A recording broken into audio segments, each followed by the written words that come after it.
Hello, everybody. Good evening or good morning, depending where you're watching, and welcome back to the InGear Motorsport final round of our GT3 Championship. I am Mackenzie, and I'm joined in the commentary box with Charlotte. Hey, how are we doing tonight? Yeah, all good, thanks. How are you? Yeah, all good. Good. It's felt a bit of a scramble getting ourselves ready for this one. We've got our back to our sort of special event format. So we've got a bit of a build-up show coming up tonight before we head off into the final round of the GT3 Championship. All to play for tonight because the drivers are racing for double points. Everyone down to 5th place can still win the championship depending on how tonight pans out. So I think that's actually a pretty good effort by everyone compared to last time, isn't it? Yeah, I think it's going to be really good. I think especially coming on the back of last week's race, I think everyone got a little bit more hungry for it. So yeah, I think it's going to be good, interesting. Yeah, that second race at Bathurst was pretty intense, wasn't it? Up a notch, didn't they? Yeah.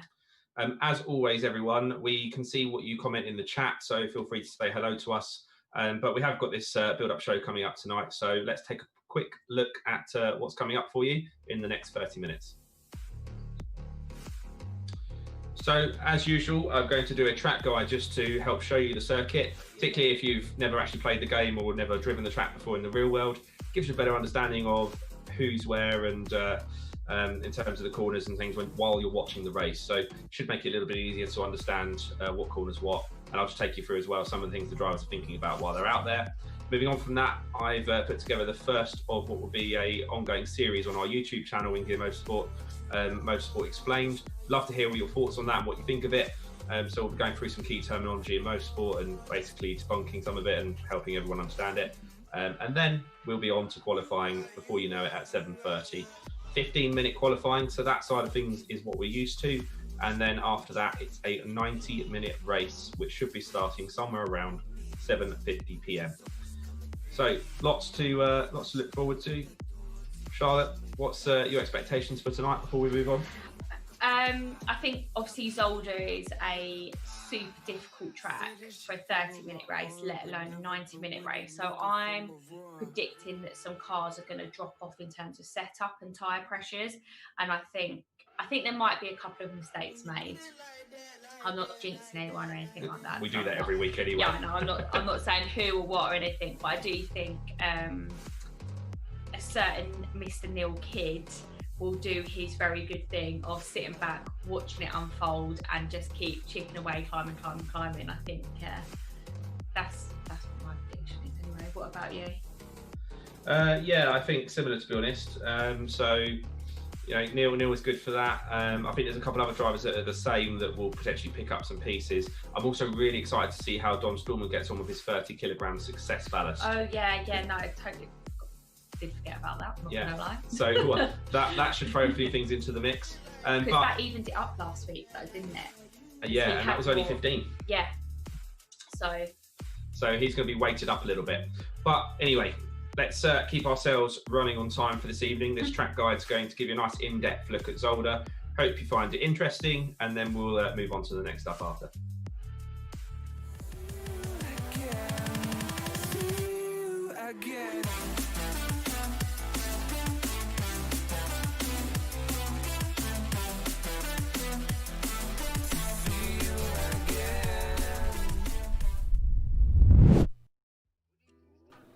Here is my track guide for Zolder in Belgium. Perhaps not Belgium's most notable circuit compared to Spa-Francorchamps, of course, but Zolder was the first purpose-built track in Belgium. 10 turns, 4 kilometres long, or 2.5 miles approximately, and being one of the older circuits, it means there's less runoff in some areas for drivers if they get it wrong. So while some bits it's not so bad, there are certainly areas of this track where if you go off, you're pretty much going into a wall and potentially going to end your race. So always something to be very careful of around here. You've got some big curbs on some of the chicanes as well. So you've got to make sure that you get those right, because if you do it well, you can gain a lot of time. If you do it wrong, you can end up getting spun or, as I say, going off into a wall. So definitely some pitfalls and definitely some time to capitalise on. Let's jump in with a flying lap and take a look at it at full speed first, and then we'll break it down corner by corner. Here we go then, coming into turn 1 with Chrissy Palmer at one of our last races we did here in the InGear Motorsport AMG. First part of the lap, it's just a case of being quite technical and accurate with your braking to make sure you get the car stopped the right amount, you trail brake the right amount, and hit those apexes. Don't let the car run too wide. And again, straight away, if you go off, there's not a lot of runoff in some of these places, or you're straight in gravel traps. So 10 corners of the lap, we're coming up to the first chicane then, and you're looking for that 100-metre ball on the right. You're braking just after it, and then you can see there's some cones on the inside of the corners that you don't want to hit, because that then will be the track limit. So it does mean you can use a bit of it, and the AMG quite likes a little bit of curb. It doesn't mind riding over them so much compared to, say, the Porsche. So you'll see Chrissy using all the curb that you can get away with pretty much as you go through these turns here. And then we go through this fast right-hander section that leads us on the run down to a hairpin. So this will tee you up for one of really the best overtaking spots on the track, which is here into this hairpin. So you want to get a good run out of those. Hairpin is all about traction on the exit, so late apex, getting the power down as soon as you can, as soon as that steering wheel starts to straighten up. And then we begin our run up to the final chicane of the lap already. So not the longest laps here at Zolder, it's all over pretty quick and not a lot of time to think on the way round either. There we are then again, you've got to get that traction down. You don't want to be running too high a TC setting, you can get away with it and just be smooth on the power yourself.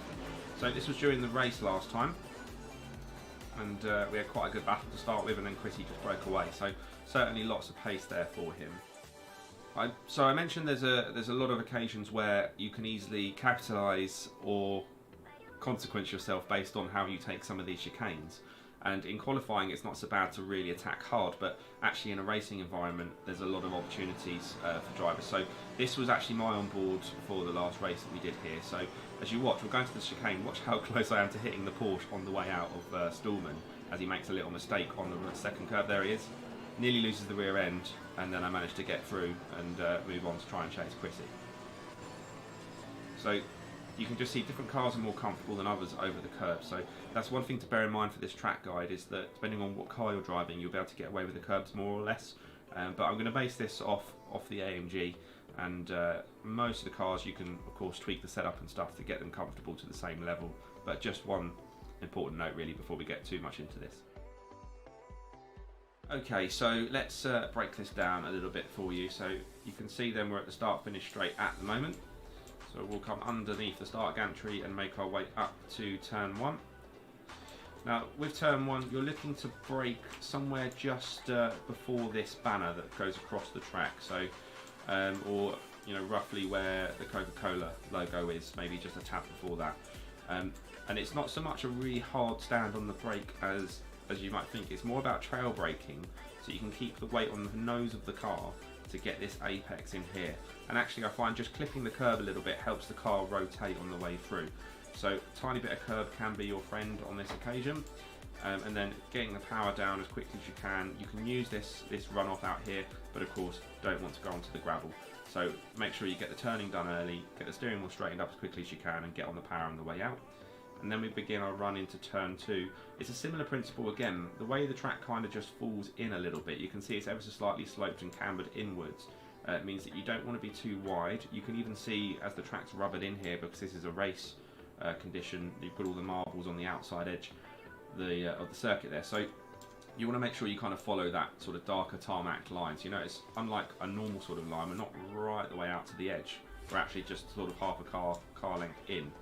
And then we come in again, get the apex, a little bit of curb. Don't find you can use that one quite as much as turn 1. Just maybe the red and white part don't go onto the bumps.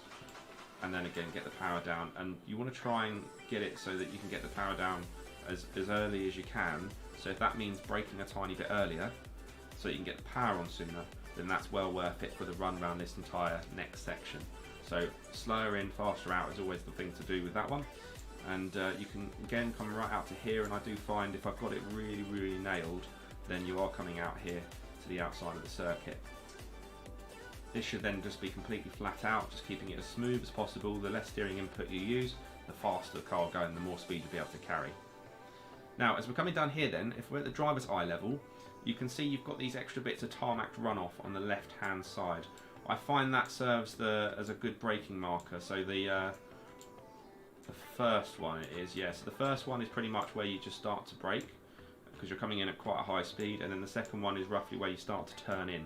So you've got some nice visual references there, and unlike cones or signs, they won't get hit or disappear throughout the race. Again, try not to turn in too early either though, so you want to make sure that you're apexing slightly later than the centre of the corner, so you can get a nice straight line, get the power on, and get the car away again on the way out without having to worry about running out onto that tarmac, the gravel.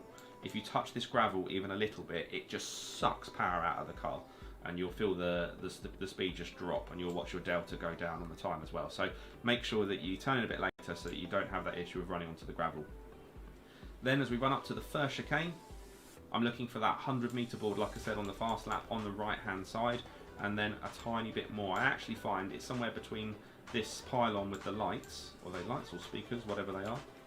There we are. So roughly in the middle between the two, that's where you hit the brakes. And again, car fuel load dependent, but that will vary a little bit.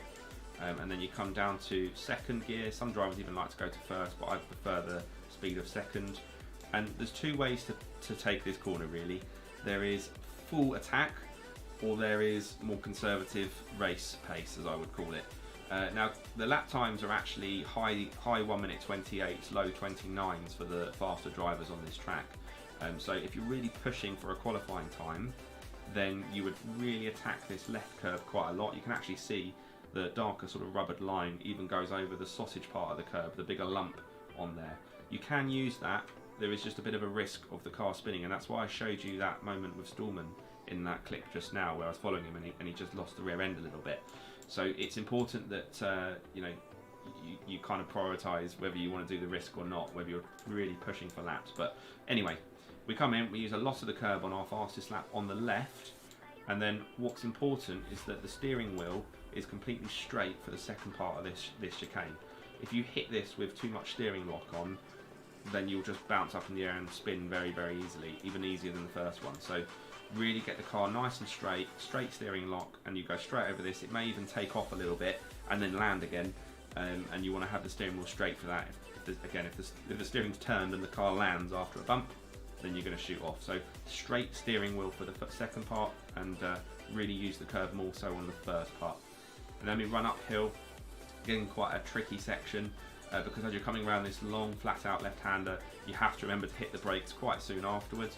And it's another one where you want to attack, but you also need to make sure that you don't go in so deep that you can't get the best line through the corner, because you compromise yourself for the second half of the chicane then. So I find roughly as I reach a straight line again, I'm pretty much on the brake just before this curb.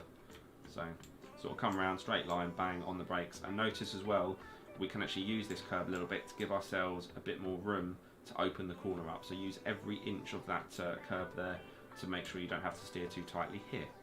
The cones represent where track limits are, so you can actually use a lot of this, and I've actually got photos where, sorry, I went under the track there. I've got photos where the car is fully inside the white line, which technically isn't right, but the game seems to let you do it. So maximise that as much as you can. And then again on the left, use perhaps slightly less curb, but you're still pretty much going close to these cones. Again, don't be tempted to put the power down too soon.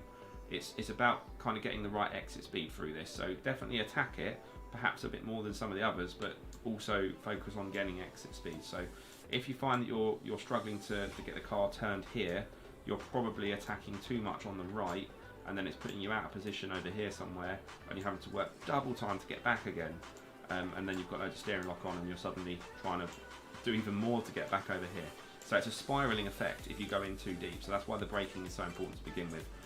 So again, use most of the first curve, most of the second curve, get the steering wheel straight and ease the power in gently, even if you have to really feather it in little bits at a time. I find I have to do that in the AMG, or the back just steps out. Depending on the grip levels, you might even find that you can take this flat out. The car seems to twitch a little bit, it's like there's a bump in the track. So that's usually okay, providing I don't touch the curb. I might just brush the white and red, but never any more than that.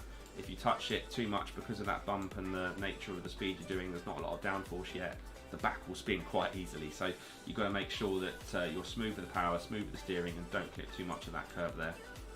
Okay, use all of the runoff out here. You'll find if you've done it right, you have no choice but to use all the runoff out here, because the car is pushing you out to the outside. Again, we're looking to keep it flat out, but don't be shy to have a little bit of a lift earlier rather than later, because you'll suffer less if you have a quick lift beforehand, get the nose in and power on. But again, I find when everything's hooked up, flat out is the way to go. And then we come down again. Braking is absolutely crucial here. I find it's just on the 100-meter border, if not just before, for this hairpin, because again, it's the exit speed that we want. I'm not worried about going that tiny bit later on the brakes. I want a better exit speed. So brake nice and late, but make sure you get it stopped about the 100-meter board. Late apex, you can just vaguely see how the line comes in a little bit sort of after this green AstroTurf section. So looking to apex around there. And then the steering wheel should be nice and straight by this point. Even if, what I find, you have to, what I always call V it off. So if you imagine the shape of a V rather than a smooth curve, it means you get most of your turning done at this point, so that you're in a straight line here. You can get the power down straight to this outside curve, at which point the car's settled, got a little bit of downforce, and you might be able to correct that last little bit. But the importance is getting the power down with the steering wheel straight to start with. And then we come onto the last corner of the lap, and I'm looking to brake sort of just before this this blue gantry sign here. So nice and hard on the brakes underneath that. Use this little bit of space on the outside if you can.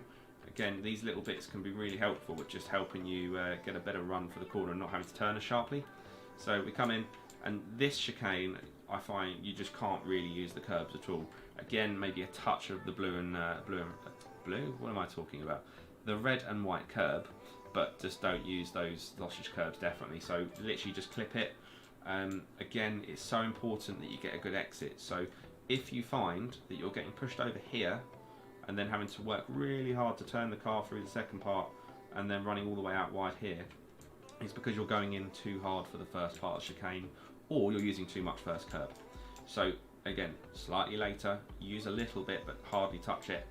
Get the car over to this left hand side as best you can, and then focus on nailing the power, coming right out. And it's the same principle like I talked about before. You want to get that steering lock straight, even if it's for a moment, get the power down, let the car settle, and then correct that last little bit of turning using this runoff once you've got a bit more traction and a bit more downforce. And that's it, we run all the way along. Little tip for qualifying runs, if you know it's a good lap, then stay on the left hand side. Don't waste that little bit of time by dragging the car over to the right ready for the next lap. You can just get that cleaner run and save, you know, a couple hundredths potentially. And of course, every little helps. So there you go, hope you enjoyed that. That is my track guide for Zolder, and do let me know if there's other tracks that you'd like to see guides for or any other information like that, and we'll look at getting more of these made.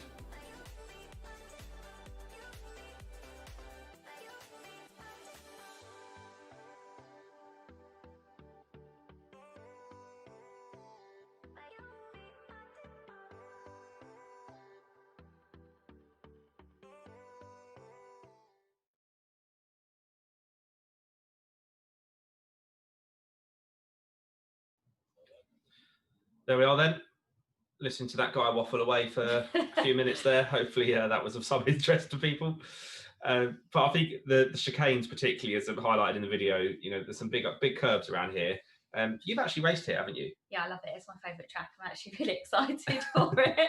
I rang my dad up earlier. I was like, oh yeah, we're streaming at Zolder. He's like, that's one of your favourites, isn't it? I was like, yep. The chicanes, are they that hard in real life? Yeah. Like you bounce off them? Yeah. Yeah. They're... Did the little Lotus go over them? The curbs or not? Yeah. Oh wow, okay. Yeah, well, yeah, probably not ideal. There was quite a bit of re-tracking going on in free practice when you're trying to find your braking zone and things like that. But yeah, it's such a mega track. It's like proper old school, iconic circuit. Really, really hard on the cars though because of the whole brake fade side of things. So again, you played this more on this game, but I've actually spent a little bit of time on this game on this track. And yeah, it's something that you have to manage, absolutely. Cool, good stuff. Well, and just another element, especially in a 90-minute race, that we can look forward to seeing everyone deal with tonight. Quick reminder before we jump into the next part of the build-up show, that the live stream is, of course, up across a couple of different areas on Twitch, Facebook, and YouTube. You know, drop a comment, say hello, let us know if you're watching, who's there. You know, we'll be doing shout-outs and all that sort of stuff as the race goes on. So, yeah, be nice and sociable. Say hello.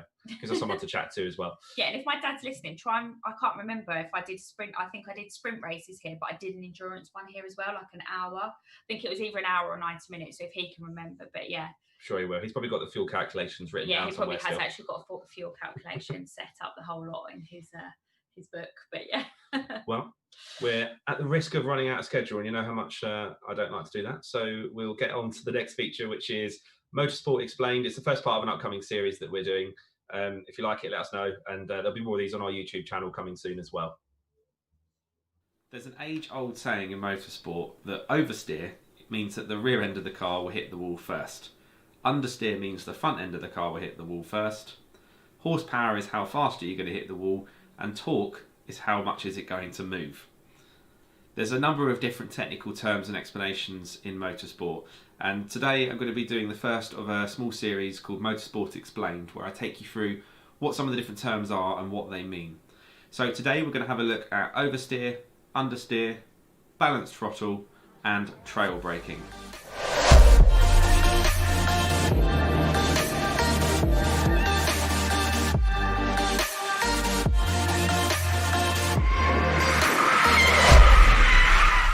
First up on our list then is oversteer, and as I said, oversteer is the rear end of the car hitting the wall first if you go off.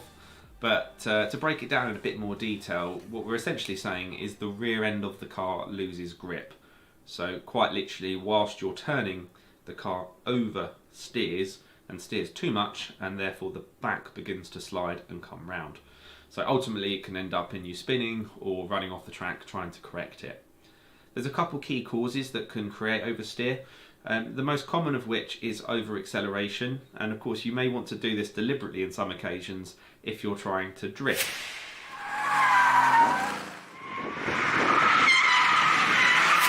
But of course if we're in a race car, we're not trying to drift a race car, and you don't really have much of a good amount of steering lock to counter it and try and drift anyway. So it's never ideal to drift in a race car to try and go fast.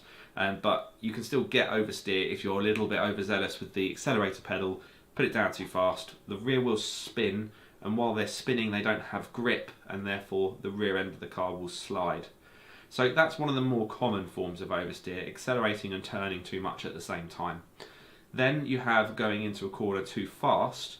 That can cause oversteer because you turn into the corner, the car's going too fast for the bend, and you get to about the middle of the corner and the rear end of the car just wants to swap ends and try and spin round. Again, not particularly ideal.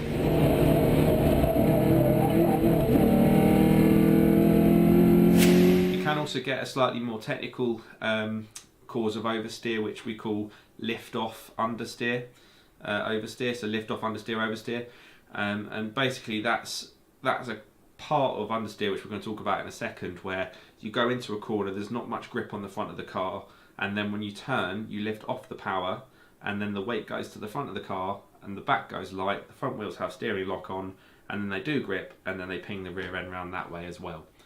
But quite simply, oversteer in its base form is us talking about the rear end of the car. So the second point then on the list is understeer. Quite literally the opposite of oversteer. Understeer is when you turn the steering wheel and it literally understeers. It doesn't steer as much as you want it to. So if you imagine you're turning, the car will actually continue to go straight. Now the most common cause for understeer is generally just going too fast into a corner. And you'll even find on the road that most road cars are set up to understeer before they will oversteer. And that's because for most people understeer is easier to control, because all you need to do to fix it is just lift off the accelerator or slow down. And if you've ever gone into a corner a bit too fast in a road car, you may have even experienced a little bit of understeer where you begin to turn, it doesn't quite turn as much as you want it to. So the main thing, as I say, is going too quick. You can sometimes still get it though, where you're in the middle of a corner and you start to accelerate, and then you also get understeer that way as well, particularly in rear wheel drive cars like the GT3 cars that we race in our InGear Motorsport Series. So essentially in that principle, if you imagine the car in the middle of the corner, the steering lock is applied, the car's turning. If you then begin to accelerate a little bit too much, imagine there where the weight of the car goes, it goes towards the rear axle, right? So the car's weight is moving backwards over the rear wheels.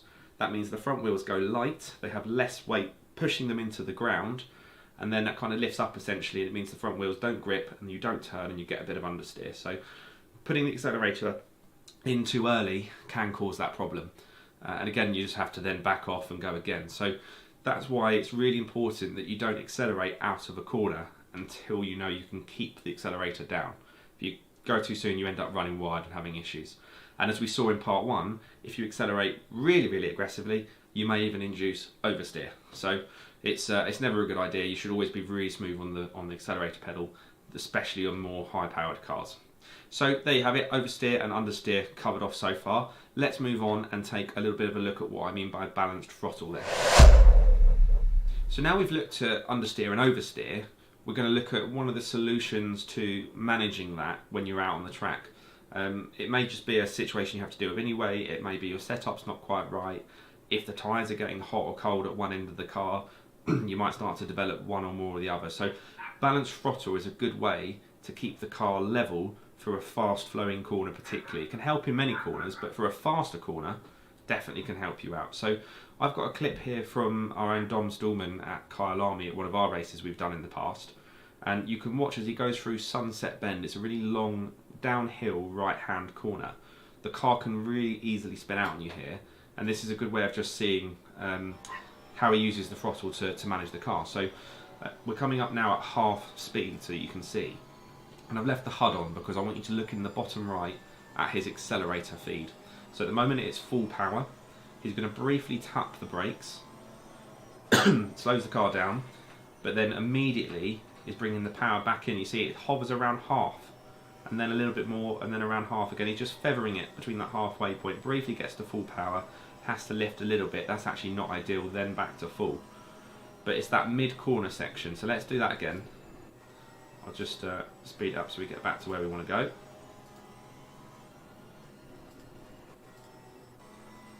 Right, let's do that again, but even slower. So I've slowed it right down now. Again, watch that throttle trace. Okay, look, it goes right down as we enter the corner, a bit of brake, and then now look, from here onwards, we're sort of coming into mid-corner. It sits around that middle mark. And what he's doing is he's holding the weight of the car in the middle. So if it starts to go a bit too far towards the back, he lifts off the power, it brings it forward again. If it starts to go too far forward and the rear goes a bit light, you just put a little bit of power on again. Of course, if you do too much, you get oversteer because you'll induce wheel spin. So you've got to kind of find that balance, and that's why you see him feathering it. And he's got great feel and control over the car, and is able to use that to keep the car steady and essentially drive around what would probably have been an oversteer issue otherwise. So by keeping that power on through the corner at a steady rate, it's what we call balanced throttle. Last one up then is trail braking, and just like with balanced throttle, it's very much taking into consideration the weight transfer of the car and how we can manipulate that to basically make it do what we want and get the grip where we want in the car. So I've got a clip here from when I was racing in the AMG, chasing down Roland Stallman, and it's a really good example of just how I use this to get a bit more grip out the front end. The AMG particularly likes to benefits from trail braking more than other cars. So mid-engine cars like the Porsche, for example, might be a bit too snappy if you do too much trail braking, but the sort of frontal kind of more mid-engined feeling car of the AMG will benefit from trail braking quite a bit. So I'm going to hit play on this clip once fast at full speed, and then I'll break it down a little bit slower so you can see what I'm talking about. So we're crossing the start-finish line into turn 1 at Zolder. And you'll notice I get a tighter line than the car ahead. He actually looks a bit twitchy and take a chunk of time out of him going through the corner. So let me just go back then, and we'll just break this down to a slightly slower speed. And just like with balanced throttle, I want you to look at the trace in the bottom right for the brake this time. Okay, so you'll see the green power one go off and then the brake will come on, and then you'll see what I'm talking about. So that should do us at that sort of speed. So the brake is on. Now watch as it goes off slowly. You see that? It's not just an instant off. And actually there's just another tiniest little press of it just before the apex. And what I'm basically doing is easing off so that the weight still stays forward on the nose of the car. If you imagine just coming straight off the brake pedal, the nose just pings up and then you get understeer. And if you accelerate, you then make it even worse. So just by tapering off the brake pedal slowly and trail braking, I then get the weight held on the front of the car for longer, and I essentially get more front end grip on the way into the corner. It's a great way to get around having a bit of understeer, essentially. So we looked at how balanced throttle can help with both understeer and oversteer, but particularly oversteer. Well, trail braking will help reduce understeer. So one last time, let me just get us towards the end of the straight and I'll slow it down again. I'll go even slower this time. Right, there we go. Wait for the HUD to go away so you can see the trace. There it is in the bottom right. You just see it easing back on the pedal. And if you look at the actual foot on the pedal, then you will see that again it is just gradually lifting the same way you can see that throttle trace coming off slowly. So it's a really good one. You can see it on the graphs and the data as well, if a driver's kind of got a short sharp stab of the brake, or if they're actually feeding in and out to have more control over it. Well, there you have it then for the first 4 parts of the Motorsport Explained. I'd quite like to do more of this as a series, so please, let me know what you think of it. And also, if you've got any ideas or questions or different aspects of motorsport that you would like to see explained in a bit more detail, I've certainly got some more stuff that I'd like to do, but do get in touch and let me know. And yeah, it'd be great to hear what you think.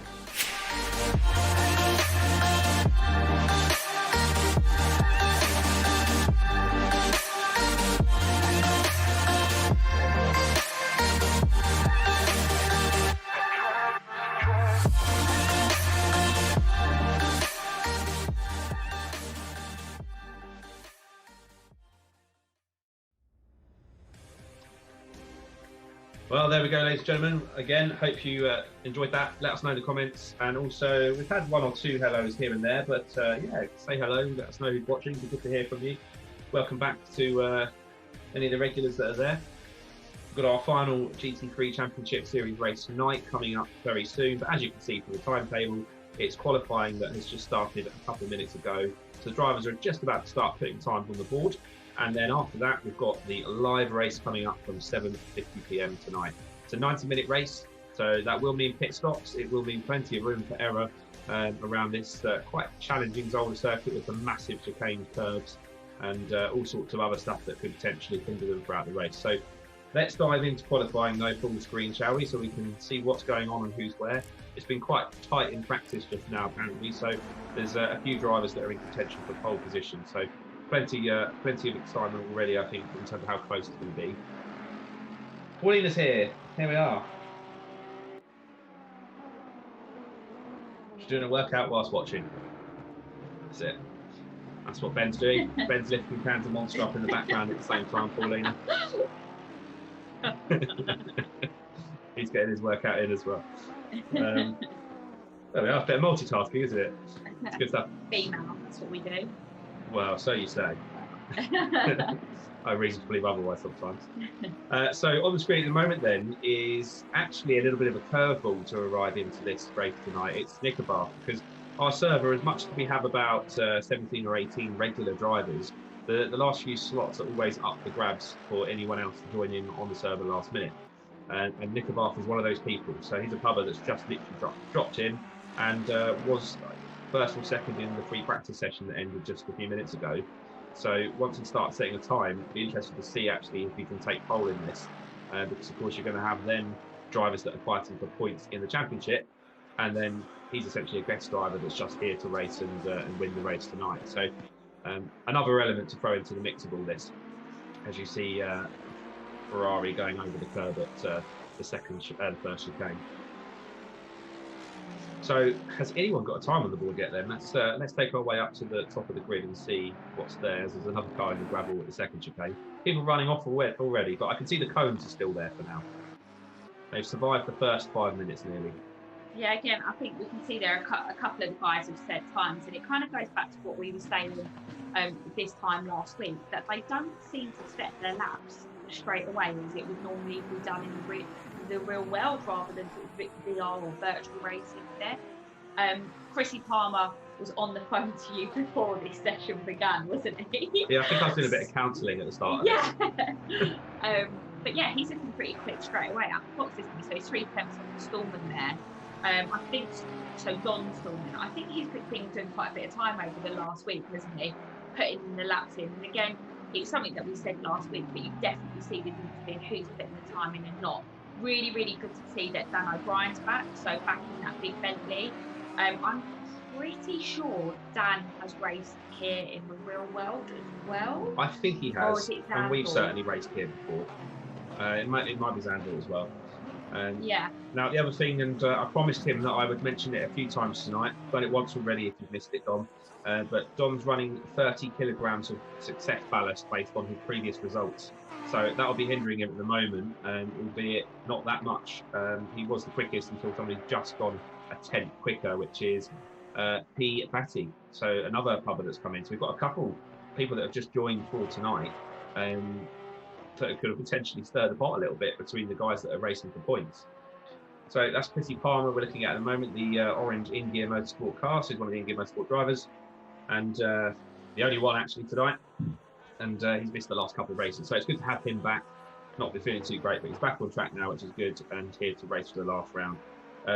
Where he's missed a couple of races, he will find himself, I think, unable to quite win the championship tonight, but certainly can put himself in the running. But what that, sorry to interrupt there, but what that does mean though is that he hasn't got the ballast on, because actually the last time he raced, he would have gone into that next race weekend or Tuesday with ballast on. So am I right in saying that then gets taken off? Yeah, so he won't. No, he won't. Yeah, because he's missed two. He won't have the ballast. Yeah. He's essentially had a DNF or a DNS. And we have to take into consideration as well his drop scores. So I think what we've got here in front of us on our sheets, they include the drop scores. It's probably worth people that don't know what drop scores are or what the reason behind it is. And do you want to explain what they are? Yeah, so basically each driver can drop one of their scores from the championship standings. So you might think, why would I want to drop a score? Well, everyone has to drop at least one round. And what that essentially means is that everyone gets to get rid of their worst performed day. So if somebody goes out there and wins every single race, they still would have to take away one of their night's worth of points. So it's the same for everyone. The benefit is that then the drivers get potentially a second life, or if they have a really bad race or they have to miss a race, they're still in contention for the championship if they're doing well. So that does mean that there's a bit of maths to do at the end of all this, and the results get published usually the following day, and we'll do the best box as we can here and now, but we don't have the normal sort of live timing setups that you would have in the real world. You can link stuff to these servers, but it's not always as easy as it sounds. So yeah, that's really the gist of it. It just means that it's all still to play for, even more so for a lot of the drivers. So I mean, actually, we were chatting beforehand about who's still in contention. It goes down to fifth if you include it as it is now. But actually, if you take into account drop scores, it'll probably go a bit further down the grid, because Dom Stallman's worst result is 12 points, which is a second place, and then no points in the other race. So he would lose 12 points. And then there's other drivers in there that actually would lose 0 points, like Michael Curran, because he missed the first round. So Dom would lose 12 and Michael would stay where he is. But that's where it starts getting complicated. So we won't do that all right now. We'll worry about that after. Let's worry about qualifying, which the usual suspects then are at the top at the moment. It looks like Batty, who was fast, has just left. So not sure what's going on there. But Dom Stallman and Chris Palmer then first and second at the moment. A few tenths between them. I know Chris has been working really hard on trying to get a setup together, but he's also not quite bonded with the Porsche around this track. Last time we were here, he was in the AMG, managed to dial that in pretty well. But yeah, it was just a couple of tenths shy of where he was last time when he was in the Merc. As you see, I think that was Roland Stallman dropping a wheel off on the outside of that curve there, and already going off the track. You can get away with that in qualifying, but not in the race.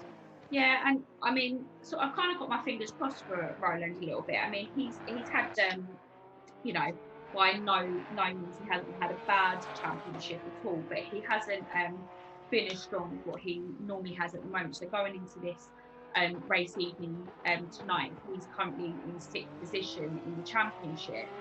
But that is out of position for him, isn't it? And I think it kind of goes back to what we were saying. All of a sudden, Steams, Murray, Curran, even Neil Clearden, you know, it kind of just maybe represent that in where the championship standings are at the moment. See, Neil missed last week, but he's just slightly out of place. It seems like the other guys have kind of bought it a little bit more this championship, haven't they? So there's a bit more of a split between father-son duo than what we've seen in previous championships, which is obviously good for us from a spectating point of view, because it keeps everything alive and keeps it all fresh and things like that, you know. And hopefully it's not like F1 where we know what's going to happen every week pretty much. But maybe not so good for him with that one as well. I'm just looking back here to see. Yeah, see, I mean, he finished P11 last week in race 1 and P6 in race 2. Arsenal. Roland, yeah. Yeah, Mackenzie's looking at me like, who? So I'll check something else. There's a lot of traffic out there. Just seeing blue flags waving that Chris is having to find his way through there. He looks like this lap isn't going to be any faster. Oh my!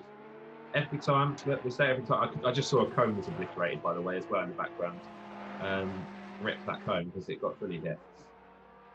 But I was just going to say, happens every time. There's a name that's now going to be really hard for us British people to now try and pronounce on pole position. I'm just going to go ahead and say Kukovic. Well done. Please do correct me if I'm wrong, anyone. And if you're watching along and you haven't said hello yet, let us know you're there. Say hello in chat. And we had a few cheesy jokes shared in chat last week. Well, we're going to Dare I ask puns. for that again? Oh, was it fish? So fish-related jokes this week. Fine. What was I'm not going to lie, I'm googling some right now. Oh, that's just cheating. For God's sake. Not bad. Oh no, I'm going to wait for my one. I've got a good one. Okay. I dolphinly can't wait for that. Oh, we need to sort our lives out. It's got too much. Right. Cool. Yeah, back to the racing then. So Neil Kidd there in P9 in that Ferrari. Dan O'Brien in 10. We've got Murray. Oh, sorry. Dan O'Brien near the other guys. I know.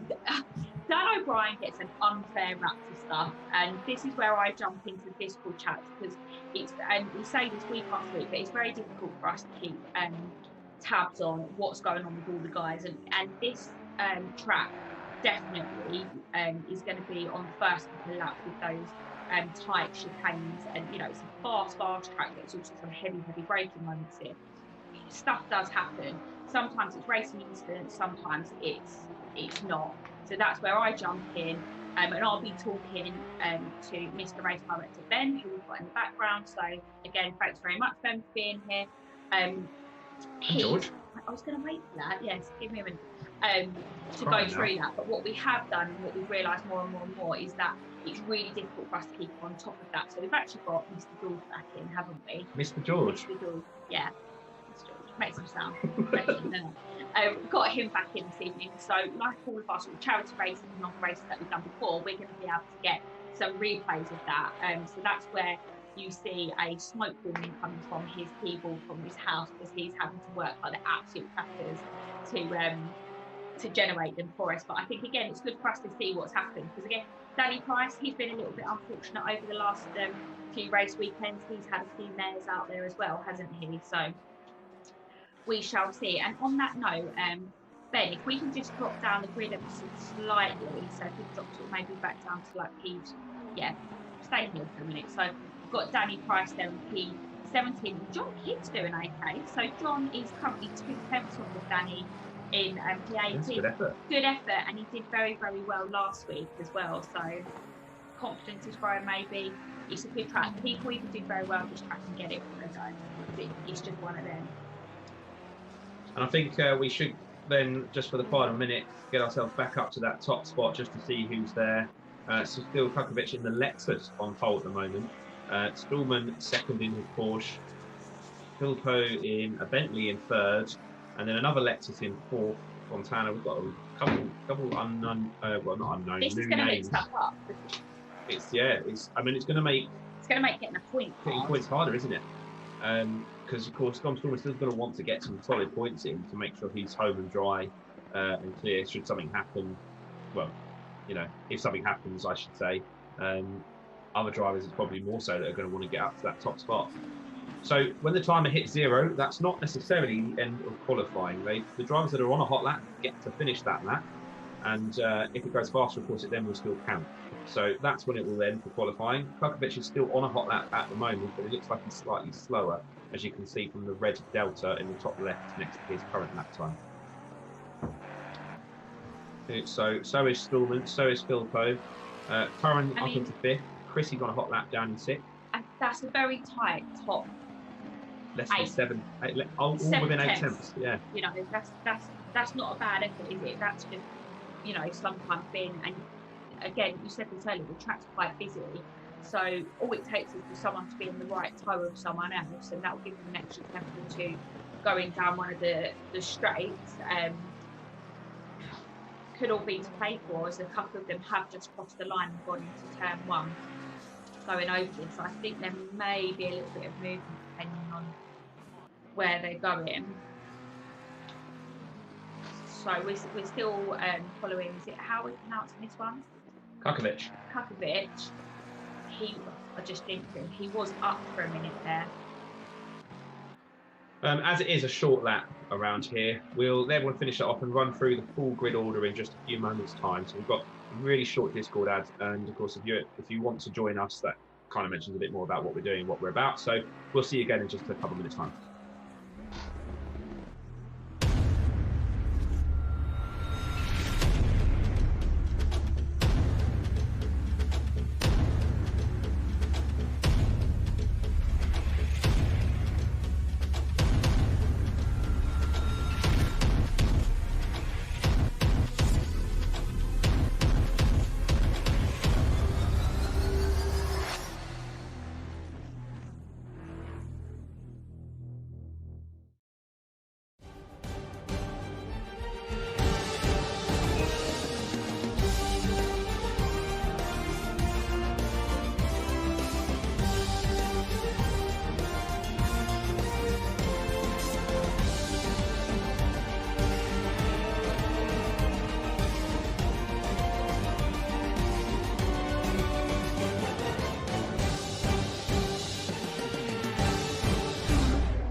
Okay, ladies and gentlemen, we're here for the final race of our GT3 Championship.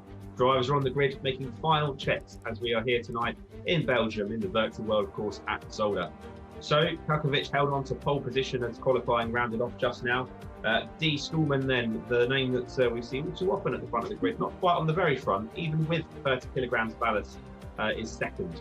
Philpo, another pubber in the Bentley, third. So 3 different manufacturers covering the top 3.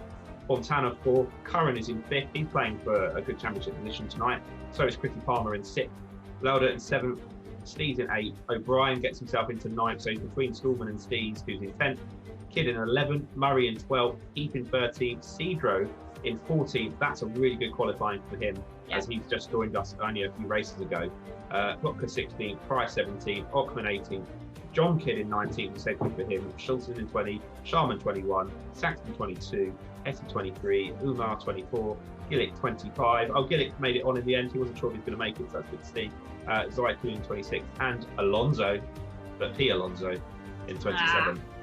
Not F. Alonso. Mega name though, hey. I doubt he'd be 27 on the grid if it was Fernando Alonso as well. Well, believe it or not, we got through all 27 cars then for our grid there on the final race. Very short last sector of this lap though. Yeah. On the rolling up there. So they've got one chicane to warm their brakes and tyres. Yeah. So a good so, effort there. Charlotte, really quickly, what's turn 1 like at this track? On the start of the race. You just got to throw the balls and get on with it, to be honest. It's one of them. It's pretty full on, like you're saying. You've got that cement wall running the whole way up the pit lane. So yeah. Which the truck actually took out once, didn't it? Yeah, on the super truck race. Yeah, massive impact. Truck versus concrete wall. Yeah, my dad was actually put next to it. I think kept me. So yeah.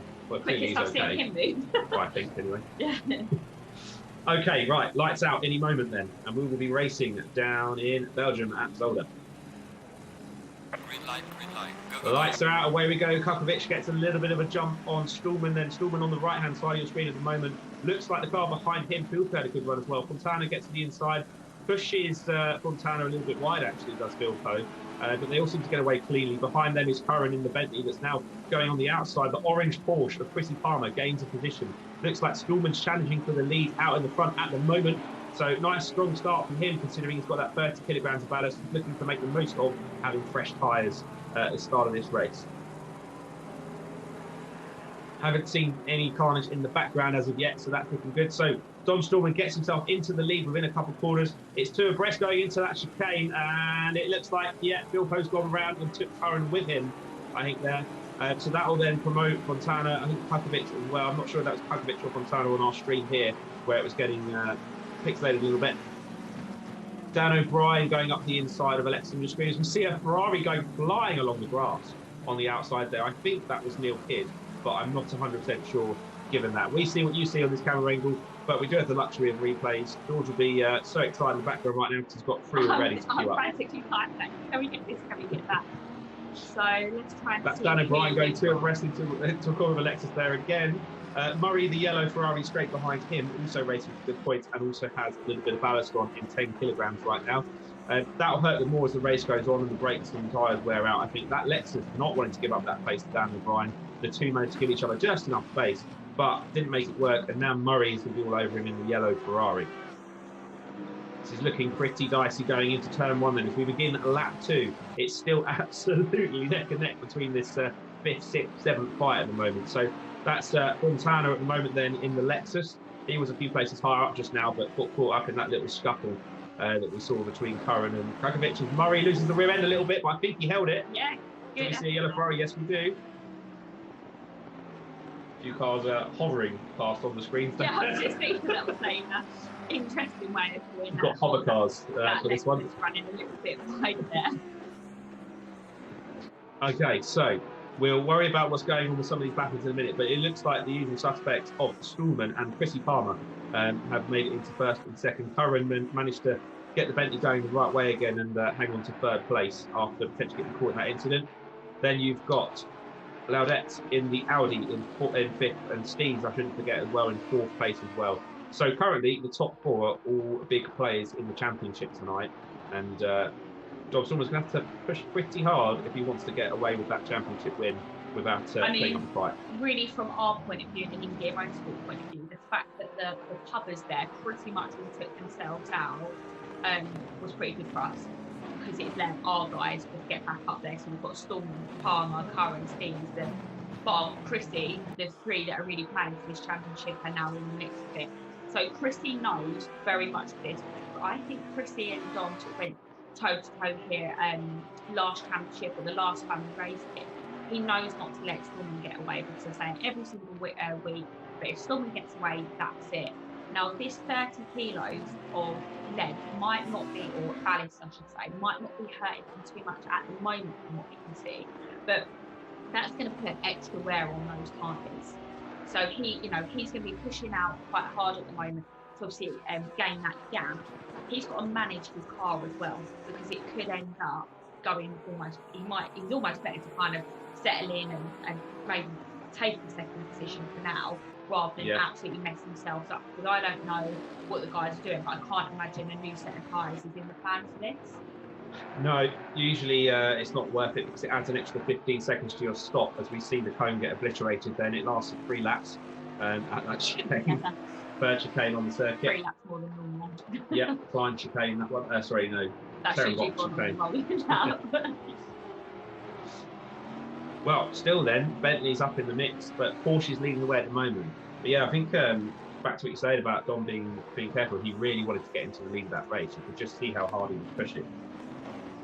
I'm going to keep an eye out to see when things open up in terms of replays, but there's so much going on at the minute anyway, we're all good. Yeah, let's just take a little bit of a look at the mid-pack. Just want to see what the rest of our guys are doing. Yeah, just seen as well, so Race Control are looking into Cup taking that inside line at chicane, with Stallman out in front at that point in time on lap 1. Heath, a little bit out of place there. He's been pretty fast the last few weeks that we've been racing. He's you're aware when Heath is around on the track is probably a fair comment to say. I don't know if he was yeah, he's certainly got a presence. Yeah, a presence.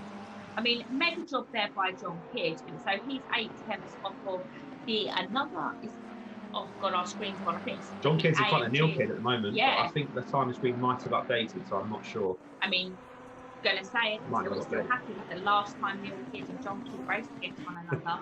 John actually beat Neil Kidd, so He was out in front, wasn't he? yeah, he was out in front, so you got to keep it fair where it is. I mean, it's looking here on our timing screen that Neil's 2 seconds. Oh, he goes to the inside of the hairpin. Sorry, the chicane. Didn't make that work then. That's on Ockman, is the red Ferrari. I think that's the red Ferrari that I might have seen going off at the start of the race. Looks like he's just had a bit of a trip onto the grass again. Heath applied the pressure and Ockman did the rest for him. Heath special. Well, I think the Heath special sometimes has been a little bit more forceful than that. He just kind of showed his nose and Ockman jumped out of the way. So yeah, like again, that's another one of our regulars who made their way past one of the pubbers that's joined. So it's quite an interesting dynamic going on in this one. Actually, like I said, Team and all make their way forward. You can tell they've got that race experience under their belts now. The guys of having done a fair few of these with our InGear Motorsport streams. Yeah, really good to see. So let's just knock it back onto the bid then. Let's check here with the Shiva Garage guys there. So because someone's actually got in between John Kidd and Neil Kidd. Speaking of John Kidd, there he is. He had a face full of Ockman there as well, and that's Neil Kidd behind him. So the grey Ferrari is John Kidd, the red Ferrari behind it is Neil Kidd, and the other red Ferrari in the front of the pack is Ockman. So the timing screen hasn't quite updated to reflect the change there yet. It updates per split. And in the back of that pack, you've got Zaya Kloon as well in an Audi. Big mix of manufacturers on the grid tonight. Yeah, and that's always good to see as well, isn't it? Different people take different cars. I think Christy Palmer's maybe one of the best examples of that. I think arguably Chris can jump in anything really fast, but what he actually gels with as a driver is two different things. I think he's certainly more settled in the AMG GT, isn't he, versus the Porsche. Or round here, certainly. Yeah, certainly round here. Kyle Armour was quite like the Porsche, but yeah, I think he struggled a bit since. He just can't seem to get it dialed in. Oh, a face full of dirt for Kidd, where somebody's run off track ahead of him a little bit.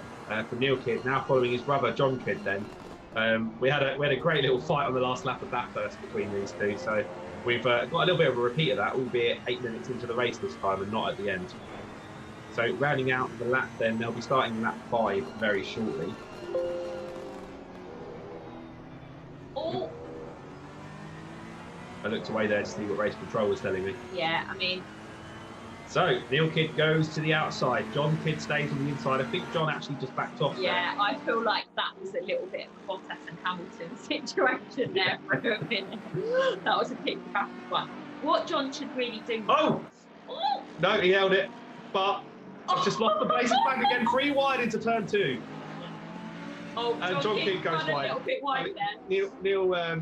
Neil kind of got gifted that place there by his brother, and then immediately repaid it by running off the track and costing both of them a place for the bench.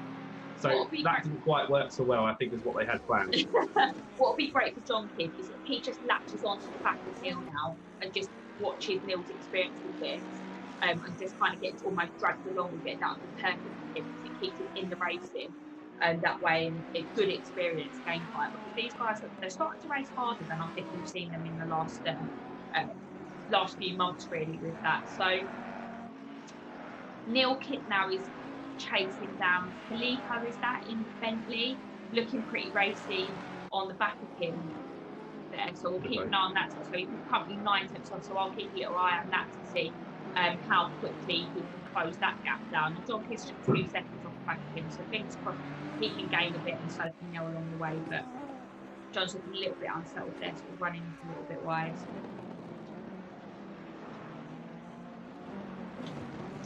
Yeah, so we've got a replay coming up in a minute to show that incident on chicane on lap 1 with Kukovic. Went for a move on Stallman, didn't make it work. I mean, it's not really the best place to be going for overtaking him. Luckily, it was him that came off worst of it.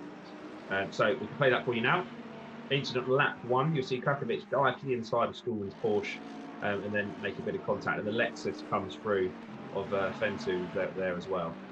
The cars keep looking like they're hovering in one of these shots as well. Yeah, it's strange, isn't it? Going into turn 3.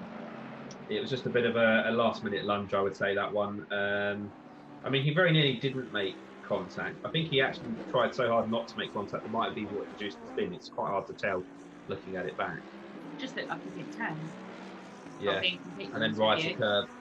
Well, I don't know. Oh, so it was another Bentley that came off and Curran that got through, and Chrissy. The Lexus. It just opened up a gate for all of the regulars to come through, didn't it? Yeah. Yeah, so you can see. Yeah, so he gets.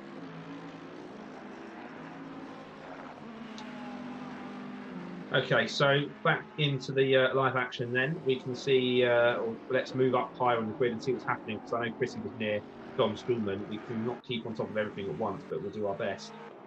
See what's happening there, because Chrissy did look like he was catching him at one point. Clearly not, at 2.4 seconds off now. But as we know, and we started to say, there is that ballast to account for. And as this race goes on, it's going to hurt Dom more and more, having that little bit extra weight, just wearing everything out that little bit faster. So, of course, a long way to go. Still an hour and 18 minutes left. That's going to keep it interesting for the guys. Pit stops as well will probably happen around the 45, 50-minute mark into this race as well. So, plenty still to go. But it looks like everyone's kind of found their feet a little bit now in this race. Steve's then back in 4th place at the moment. Currently running 2nd in the championship. So he's the closest to try and have a stab at taking the championship away from Dom Stallman.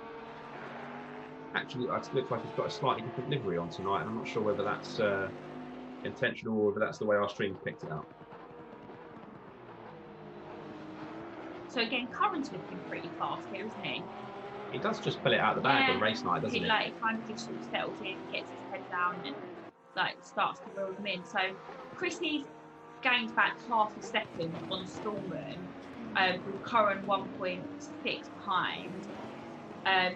Chrissy looks like he's found a little bit of pace out of somewhere though, so not too sure what that is or what's kicked maybe, or maybe something's starting to hurt Stallman. So yeah, you can see there in the space of a couple of corners, he's pretty much taken nearly a second out of Stallman. So whether either Stallman's had an issue or Chrissy has found some pace out somewhere, which is good.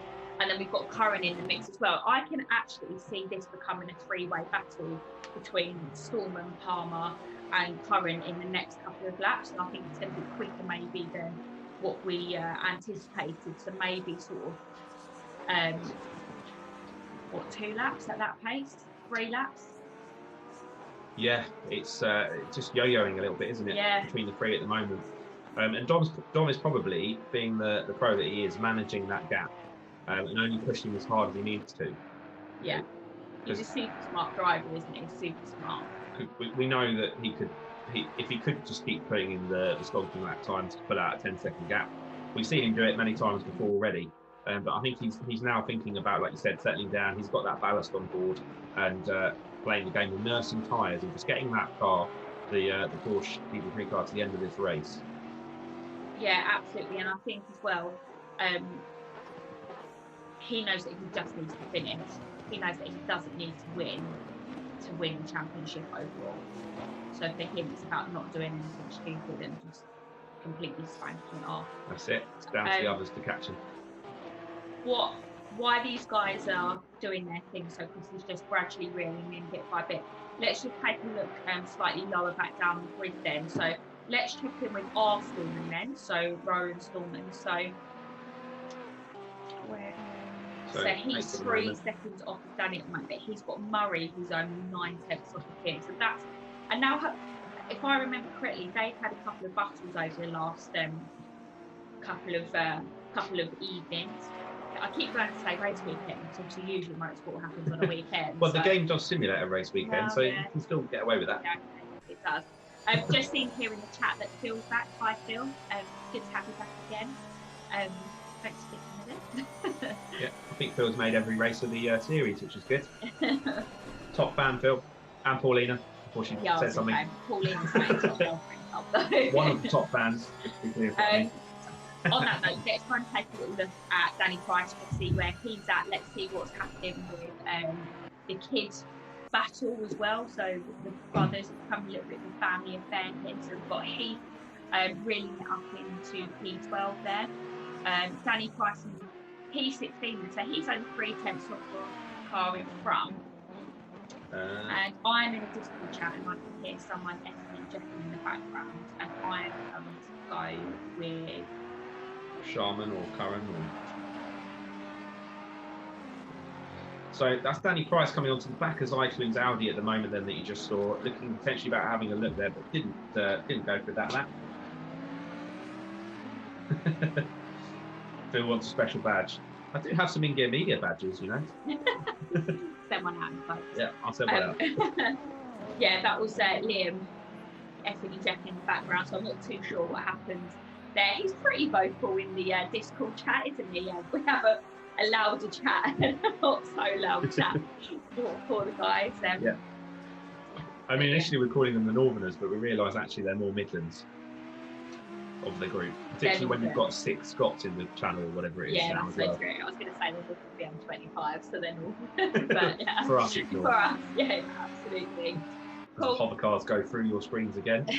so Neil Cook there, he's done a good job. He sort of grilled himself up. I think I just saw that into P14 there. Yeah, he is, yeah. So he's managed to claw a few places back in the grand scheme of things. And our Stallman, so something's happened there. Yeah, he's Where's Dan O'Brien? He's got an Audi around him, which is Laudette. It was Murray that was close to him, but Murray seems to have dropped back. Where's so I'm Dan not quite O'Brien sure. gone? Good point. He was P7. Drivers dropping out the pack as we go through. So he's gone back to 11th then. So be interesting to know what happens to that. We'll get George in the background working away on the case on that one. So Dan O'Brien was in 7th, dropped back to 11th. We'll have a look and see what caused that one. We have had quite a good battle going on between Stallman and Laudette in the Audi here, but it looks like Stallman's got the better of him. We've got himself, Ronan Stallman this is, who I have to remember there's 2. This is the father of the 2 Stallmans, the green, grey and white Porsche. Got the better of the Audi then and just broke away a little bit for the time being. Oh, breaking news here. Sorry to interrupt. See, this is where my me dropping in the Discord chat has its perks. Yeah, they're talking about tyres in this, and Curran was planning to pit for a new set of tyres. So he's currently in P3. He's got a nice, comfortable 3-second gap from Steve. Is he going to pit? Is he not? He's not sounding like too confident whether he's going to go one way or the other at the moment. But again, we are literally only 20 minutes into this race, pretty much. A lot can happen. Going, in another hour and 10 minutes or so. So interesting though that he was going to go for that as a tactic. By the sounds of it, from the question, Chrissy Palmer didn't know what he was going to do because he went, "What's everyone doing about tyres?"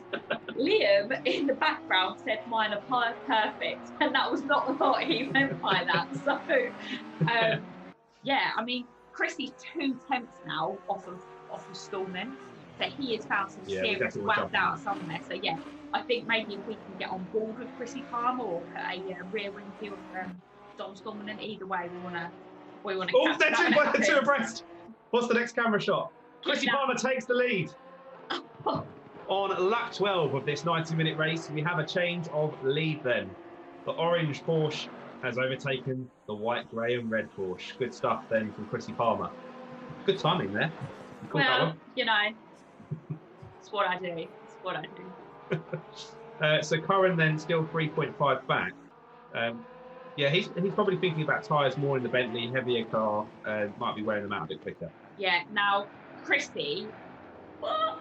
Chrissy goes a bit wide there. Dom's going to be all over the back of him again. Now he's got Dom thinking, I might just come back at you. Now, if I was Curran, I'd be sitting there going, sorry, I'm laughing at Chrissy who's in my ear going, "Oh, that was lucky, nearly went off there big time." So if I was Curran, I'd be sitting there watching, pushing, trying to get closer and closer to them because they're going to be dicing now over the next couple of laps. So we need, Curran's 3.3 off of them at the moment. That gap gets smaller and that's going to become a 3-way battle. And I did predict that, just FYI. Yeah. Just throwing it out. Like the Oracle. Well, Normally when we go on board or go to cameras with people, they just crash instantly. So it's going a bit better tonight. Because they nearly brushed the wall on the way into turn 1. Dom going a bit wide. Ooh, he's been put under a bit of pressure here, hasn't he? Starting to hurt him. Yeah, we did say it wouldn't be until later in the race, but I'm quite surprised actually. We're 20 minutes in. I'm surprised he's already feeling it. Do you think we will see a pit by him now for a tyre change? No, because there won't be enough space in the fuel tank. Oh, Chrissy goes off. Chrissy! He gives the lead back. Oh, these guys. we're 20 minutes in, and they're both already having to work really hard. He just caught one of those sort of big sausage curves on the inside of that corner, and it just flipped him off. Oh, yeah, turn four. Dom's thanking the racing gods there at the moment, because Chrissy will be absolutely livid with himself now, and he needs to just stay calm. I mean, you say that, he's killed as a cucumber in the disco chat. I don't know. Like. You've never seen an angry Chrissy Farmer, though. No, I haven't. He's very quiet. He also is the one in the Discord with the Midlands Massive, as Phil described it in chat. So I don't know how he does it. The world's quietest guy alongside the noisiest two that we have in the whole server. But yeah, they have a bit of a chit chat every now and then. Well then, Dom Stallman takes the lead back a lap later. So I think while we've got this opportunity then, so they've got a couple of seconds, I think Chrissy's going to take chunks out of Stallman's time, because I think the ballast is hurting Dom Stallman. Like we said, let's check in the back of the grid, because we don't want to leave anyone out. We want you guys to see everyone that we've got there. So who should we go to? Let's go. Well, we have got a replay if we want to watch that first. We could, yeah. Let's jump to the replay. So Dan O'Brien, coming out of the race. Be interesting to see what happened with that one. So he did get himself up into stick, but crashed about half a lap later, which is what we've got for you now. So still running in the race, luckily, but yeah, definitely cost him a few places, this one. We're just getting that come through our end as well now. You can actually see it first sometimes. Yeah, so just a little bit too much of that first curve at Pine Chicane. Yeah, and that's the thing with these chicanes.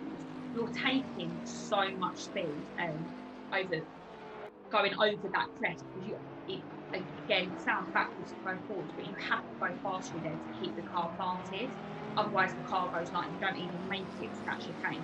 But he would have been absolutely pinned as he's making that move. Overshot a little bit on the broken zone, hit that curve, and yeah, unfortunately, it was just running off. It's an easy one to make, you know, and he won't be the last person in this race to make that mistake, I'm sure. Yeah, so easy done. And we haven't even mentioned track limits yet as well, which people might be secretly racking up in the background. You can basically cut the track or go a bit too wide or a bit too much cutting a curve 3 times, and if you do it a 4th time, you get a drive-through penalty, or potentially even worse, depending on how bad the cut is. So it's another thing that could happen later on as drivers suddenly rack up the 3 that they're allowed. And you kind of don't really want to be sitting on 3, because if you ever need to fight someone, you've got nothing in the bank to push that last little bit on the last lap, which we saw actually happen to Dan O'Brien at Paul Ricard. That was how Neil got into the podium, wasn't it? Yeah. He just let him. And Neil was very clever in that race, because he knew what was happening. He knew by the way that Dan was driving that he'd changed Dan O'Brien's driving. He changed his style so drastically to behave that Neil knew something was up and just pushed and pushed and pushed. And yeah, took full advantage of it. So we can see the blue flags out already on. Yeah, there's a McLaren that's gone through. I'm not sure which driver it is. So fairly early in the race, but again, it's a short lap. It's only 4 kilometres or 2 miles, whichever way you want to look at it. You know, it's a short lap, so that's not going to be the last time that we're going to see these blue flags out for these drivers. Probably some drivers are going to get lapped a few times potentially in this race, but we've still got another hour to go with it. But there's been quite a lot of action so far, hasn't there? Quite a lot going on. This is a very good track for a 90-minute race. There's so much contended, isn't there? And you just saw Chrissy with 2 abreast then with one of the back markers going into that chicane just now. So that's cost. In fact, it doesn't look like the back marker's giving him the corner, which race control will be taking a look at. Because yeah, he's getting annoyed in my ear as well. And do you know what? Fair enough. He needs bipping off. Not maybe.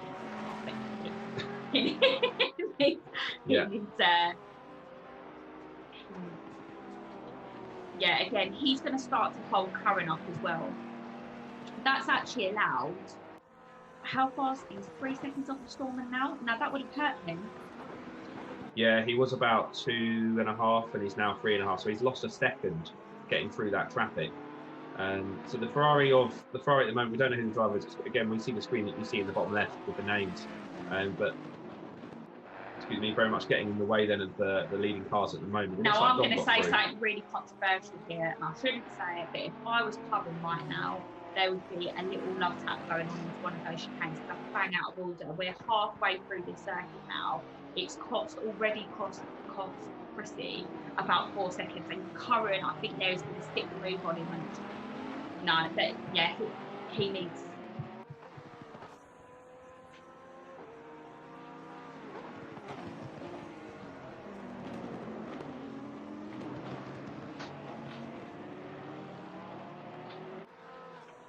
So, almost a third of the way through this race, Dom Stallman is still in the lead, albeit after a bit of a hiccup a few laps ago. You can see actually a warning going into this car at the moment, number 333. Move over, sort your life out. Actually goes fully off the track there, so he did actually get out of the way in the end. I mean, you did start to make the point that the onus is on the passing cars to pass safely, but it's a kind of an unwritten rule between drivers. He was racing then. Yeah. There's a difference, isn't there? There's maybe backing off for a couple of seconds on the straight or something, but not, you know, not you don't race the leaders of the race when you're being lapped. That's just absolutely ridiculous. That's grinding my gears, everyone. But that's just stupid, isn't it? It is. Okay, right. Well, let's move on then, shall we, swiftly? I'm over it. Let's start the around. What that has allowed is Neil Steve is now only half a second off the back of the car. What did I say? Neil. Oh god, I'm just having a rant. Steve is now half a second off the current, so that's been massively detrimental for those guys. Yeah, I mean, Chrissy will probably be pleased that it was. Actually, driver is just coming for car number 18. Who's that? That's Saxton in a McLaren cover. Yeah, not one of the normal drivers in the championship. So that'll promote everyone else up a little space. Right, as we approach lap 18, let's just bring the full timing screen up so we can get a bit of a look at who's where in this race, because there's been a lot going on. A little bit of zen. So who's close? So yeah, we've lost 8 cars so far from who started this race. So that will help with the traffic side of things a little bit. Sharman and Gillick are 17th and 18th in the West Midlands racing outfit, having a little battle. He's then also in West Midlands. Where's he at the moment? In 9th. Dan O'Brien's got a place back in 10th. Neil Kidd is behind him in 11th. Just waiting for the gap on that. 11 seconds, so it's quite some way back from Dan O'Brien to Neil Kidd. Cycloon 12. Kukovic is still in 13th, who was on pole for this race. So we may see Kukovic finding his way back through as this race goes on. He's clawing his way back up. Danny Price in 14th, 1.4 seconds ahead of John Kidd, and Daniel Cedro also behind them. So Daniel Cedro's lost a few places from where he started after that fantastic qualifying effort from him. But yeah, sharp end, definitely the usual suspects, isn't it? Of Stallman, Palmer, Curran and Steves, and the other Stallman. Okay, I've got one last thing to say about the situation with that car number 323 and racing race leaders there. That actually would have given Dom Stallman, had this been a normal race night weekend setup, the championship at that point, because he would have, you know, Chrissy's now nearly 4 seconds off him. There's only a minute to go, so another lap or so left of the race. As long as Dom hadn't put a foot wrong, that would have. So that's where I know I'm sort of going on about this, but that's where it's really important, and that's something that our drivers in our Discord chat, you know, we have got some of the guys that are slightly newer to it, and they're super respectful. They move out of the way, almost like massively detrimental to their own race as well, and hinder themselves a bit, you know, too much for that. But I remember Sharman driving almost into the wall at Bathurst to get out of the way of both kids fighting. Yeah, you know, but that just shows lack of race experience, how, you know, costly that can be to the other drivers out on circuit. So it's, I'm over it. All right, well, now Charlotte's got that off her chest, we can proceed to continue looking at the race. It's a valid point, you know, there's 25 seconds left. Right, so there's a battle going on then, or there was about to be, which was going to be Steve getting onto the back of Curran. However, not to be, because he just ran wide on our screens as we cut the cameras to them and lost a little bit of time again. So it seems like this front four, whenever they get close together, something just happens that pushes them apart again.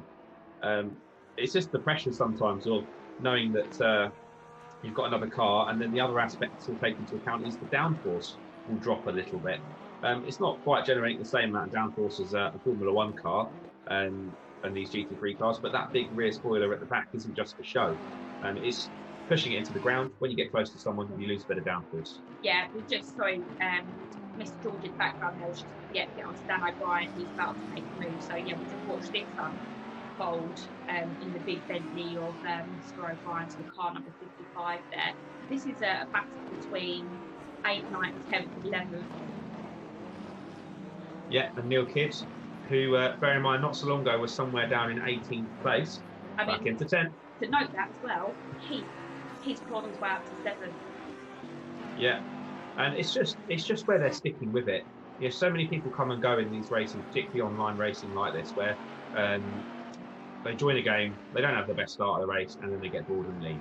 And you can see the drivers that are sticking with it are then clawing themselves back up into points positions, which run down to 10th place. I must say, before I forget again, there is a driver of the day vote, which you will have seen before, those of you that have watched our other streams. So at the end of this race, or the last sort of 20-30 minutes, we'll start taking driver of the day votes for you to vote for your favourite, and they will get not 1 but 2 championship points tonight, because it's double points night across the board. So Dan O'Brien looking to find his way past the Porsche of Mayer at the moment, who has actually raced in our race nights before, but not a registered driver in the championship. Okay, interesting. Just here in the musical chat, Curran, Heath, and Chrissy are all going to go for a tyre change. Oh, Dan O'Brien nearly punts the Porsche wide. Sorry. But yeah, okay, back to that. Yeah, so they're going for tyre changes now. I'll be surprised if Sheep Garage are going to do that. That's going to completely, what did you say, it's going to cost them 15 seconds? So it's 15 seconds without tyres, 30 seconds with. So it's an extra 15 seconds in the pits. I mean, that's how I'm confident. I mean, they're saying that they're just under an hour to go and their tyres are going off. Now, to have, 20 minutes with tyres that have gone off is a long time, but if you've got nearly an hour's worth of driving with your tyres off, do you make that move? Because they're not going to be the only people that are going to do that. It'd be interesting to know how the Ferraris will get in, because they're looking fairly strong. They're clawing their way back up. Yeah, so the pit window will usually be somewhere in the next sort of 7 minutes time onwards, and that'll be an early pit stop, but those guys might opt to do that to get the fresh tyres on. And then the car will, of course, have less fuel now, so it won't be as hard on the second set. So they'll want to get the pit stop in that tiny bit earlier. And then the cars that aren't looking to change tyres will go a tad longer, probably. And so, yeah, the Ferrari then up. Dan O'Brien has got himself a drive-through as he just popped over the curb there at the first chicane. He actually messaged me beforehand this race that he may find himself getting a drive-through around here. So self-fulfilling prophecy. Yeah. But I think his words were, "I'll keep going until I either crash or have a penalty." I hope he doesn't drop out. I hope he stays in, because he could still come back. It's not as long as some pit lanes here either. No. Spa, you have to do both pit lanes if you get a drive-through penalty, the endurance paddock and the F1 paddock pit lane, which is a real pain. that one I would almost just want to leave. So he was catching back up to Meyer again as Neil Kidd dropped back in the red Ferrari behind him. But that's what I was going to say before that happened, is the Ferrari is generally better on its tyres than the other cars around it. The McLaren also quite good, so they probably will be able to no tyre change. So car number 55, Dan O'Brien. Oh, yeah. Sorry, it just flashed up on my screen, so I thought it was another one coming through there. I thought we were going to start seeing a few more. Yeah, we may well do. Sun's coming down now as well, which actually looks quite pretty for us watching. But what's it like in the driver's seat of the car when the sun's low like this? Well, you know as well as I do, it's not the easiest situation. I'd probably argue that I'd rather it be raining than glaring. Of course, like you have visors on your car and things like that. But yeah, there's only so much that can do. And when it's, you guys know what it's like if you're driving on a motorway or a road and really, really no sunset, it's not easy. So, if you're trying to drive flat out competing in a race, it's just another thing, isn't it? It's another thing that you learn to deal with, and you just have to get on with it. But yeah, he's all over the back of Maya. We're terrible, aren't we, us British? Shocking. Looking at the different names. Shocking. Can we just have a little Do we move away from this? Yeah, well, Dan's got a pit in a minute for his drive-through anyway. Yeah, okay. Let's just check in with the top 4 battle, because that was starting to unfold quite nicely. And then again, I think it's important to check in with the other I side. just saw Heath dive into the pit lane as well. So we've just lost him from that top 6, 7, or he will do it the next split. So that's worth knowing then, everyone. Heath has gone into the pits at 54 minutes left on the clock. So Chrissy Palmer then still in second, 4.7 seconds back from the lead at this moment in time. So he's still just dropping back a tiny bit from race leader Don Stallman, who, as we know, has got that 30k of ballast on board. Chrissy hasn't. So Chrissy, you'd like to think, has been trying to make the in-race in. If he's going to do it, now's the time to do it, just before Dom starts coming into the pits. But while his tyres are at their weakest or their most warm. Cohen then 4.3 back. That's not really changed too much from when they both had that incident with car number 333, who got the warning for ignoring blue flags. That is the great thing here is, oh, I shouldn't bring that up again, should I? That is a great thing though, just to note, and if anyone's watching for the first time, we have got race control working in the background in the form of Ben and George, who can look at incidents and issue out penalties accordingly. So far, I think it's probably a little slap on the wrist, and nothing else has really happened. Kukovic, perhaps at the start, a little bit leery, but nothing too bad so far from the drivers. But they're there if we need them, and they can also pull out the replays and stuff. Yeah, as well. I think everyone's been fairly sensible so far, haven't they? If anything, it's the pubbers, like members of the public that join in on the server, that maybe cause a little bit of drama, a bit more there. So there you could see a Lexus moving out of the way because it had blue flags, and just moving out of the way how it should, and jumping back on the way Chrissy Palmer. So maybe car number 333 to watch that as a perfect example of how to be overtaken by a race leader. You might have just seen on your screens, everyone, that Charlotte was too blind with rage there, talking about blue flags. But yeah, Dan O'Brien's actually just got disqualified for track limits, so he must have done it again and not served his penalty. So that will be that. And that's an O'Brien special right there, people. Yep. Tune in next week when Dan drives the track in reverse. Don't know why we're laughing, that's okay. Well, I think we know that it's a bit of fun for him. I mean, it's a bit of fun for everyone, but Dan especially just kind of breezes on in without a care in the world. Does a couple laps in quali. yeah, default setups, and doesn't really have time to practice. So the fact that he was even running inside the top 10 as much as he was a good effort, really. But yeah, just can't help himself. He just loves cutting a corner. Imagine me as that drive to York that we went on a few weeks ago with it. Cool. No, perfect. Okay, let's have a look back down the mid pack and check in how those guys are doing there. So Heath, he's actually got back a few places. So he's in P14 now. Didn't he get himself back up to P7? So something's happened there. But oh, okay, yeah, long moment there. Good news for Danny Price though, puts him into the points at the moment. Should we jump on board with Danny Price? We haven't seen much of him so far this race, and give him some love, or just get a camera on him at least. Not the green Ferrari of 433. Race director sounding a little bit tired there in my ear. Sounds like he needs to get himself a nice refreshing can of Monster Energy, which he does all too often anyway. But Ben, you treat yourself to a nice can, my friend. I want to hear that crack in my ear of my headset in commentary. Yeah, and just a little question for the guys that are watching. What do you think of this thing? So I think it's slightly different to the other circuits that we've been on over the last couple of weeks. It's been a bit of a mixture of circuits here in Bedford. We start with Bathurst? For this championship? No, we started with Kyalami. Oh, it all seems so long ago now. With that.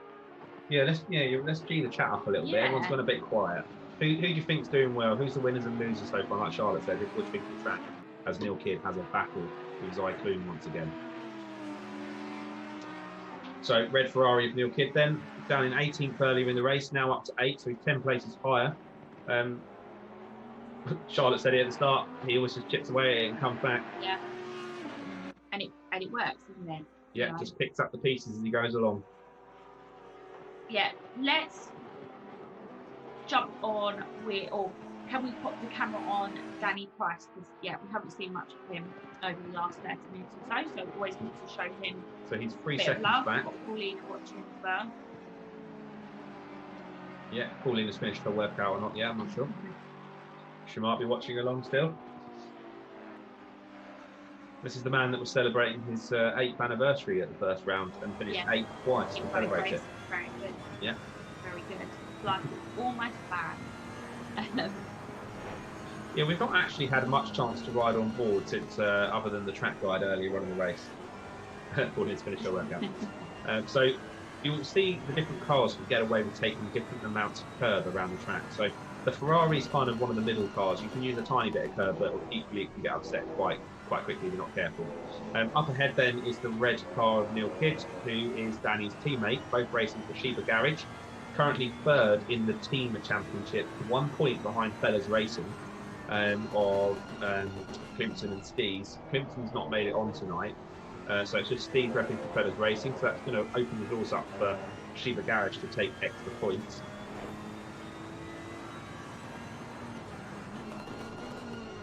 And then we round off the lap then into the final chicane. Yeah, it looks like he's going quite quick actually, but nearly scrapping up ahead as well. Yeah, I mean, and that's what he wants to do. He'll probably be sat there at the moment thinking, yeah, carry on scrapping guys, because he's clawing in quite a bit of time, so he's clawed back nearly a second from them, so he's only just over 2 seconds off of them where he was just over 3, so that's good news for him. He's just going to sit there, put a couple of, fast laps into that whole sort of carrot and donkey approach, isn't it? And you can see the sunlight there going into turn 3. It's very, very tricky. That's a tricky corner to get right as well, without the sun glaring in your eyes. I was just going to say a minute ago, Neil Kidd and Danny Price together on the track once again. They're always running close together, aren't they? They can't be separated. I think that's why they're now starting to team up for a couple of longer endurance races, so they can share the same car. But I think that works as well because they're probably Danny all over that curve there, which curve up. Yeah, if you can get away with it, good on you. But yeah, depends how sensitive they're being on the track limit side of things. But yeah, he's going to fall back to just being under 2 seconds off of him then. Sort of going back to that endurance thing, you mentioned there in teaming up, it's important to have 2 drivers that are kind of fairly evenly matched, because that helps in terms of what cars you're jumping into and the car setup and things like that. So usually if there's a pro and an AM driver, the pro just has to take the team, the car will be set up so the AM can drive it happily, but not so much with this. I was just waiting to jump in there because Paulina, this is exciting stuff, has put a fish joke in live chat. I was so distracted, I don't even you actually asked me a question just now. Did you actually ask me a question then? Okay, why don't fish pass their exams? Because they work below sea level. I thought it was been something like they always have to stay in the school or something like that. School of fish. Very good, I love it. That was a good one. That is fun, I like that. I was expecting salmon else as the answer to that one, but no, oh my God. No takers, fine. Sorry, I've just had one of my rant earlier. Holy shrimp, this can't be happening. Can we just replay? Let's just go back to it. No more. Okay. Oh boy, that was a good one. Sorry. I can't hear my headphones. Right, it's definitely pit stop window time if people haven't already. So, there's Liam Sharman on our screens going through. Say hi to Liam, everybody. He's had very, very limited testing this week as well, is that correct? Yeah, he nearly wasn't going to make the race actually. Yeah, so really, super Stuck good. it out. Yeah, and that. Commentator's curse, everyone. There you go. Sorry, Liam. Sorry, Liam. That was Phil's fault. He started watching.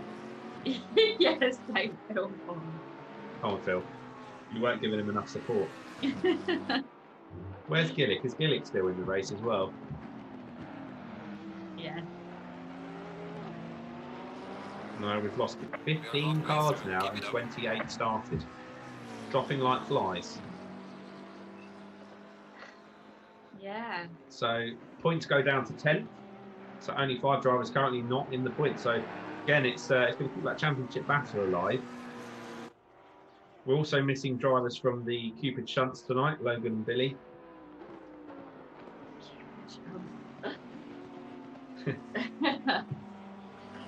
I had to have a nap before, Phil. Mackenzie got down and found me napping. Cool. Okay. John Kidd in the pits. Yeah. So it's going to be interesting to see who's doing what, though. You know, are people going into refuel or are people going in for new sets of tyres?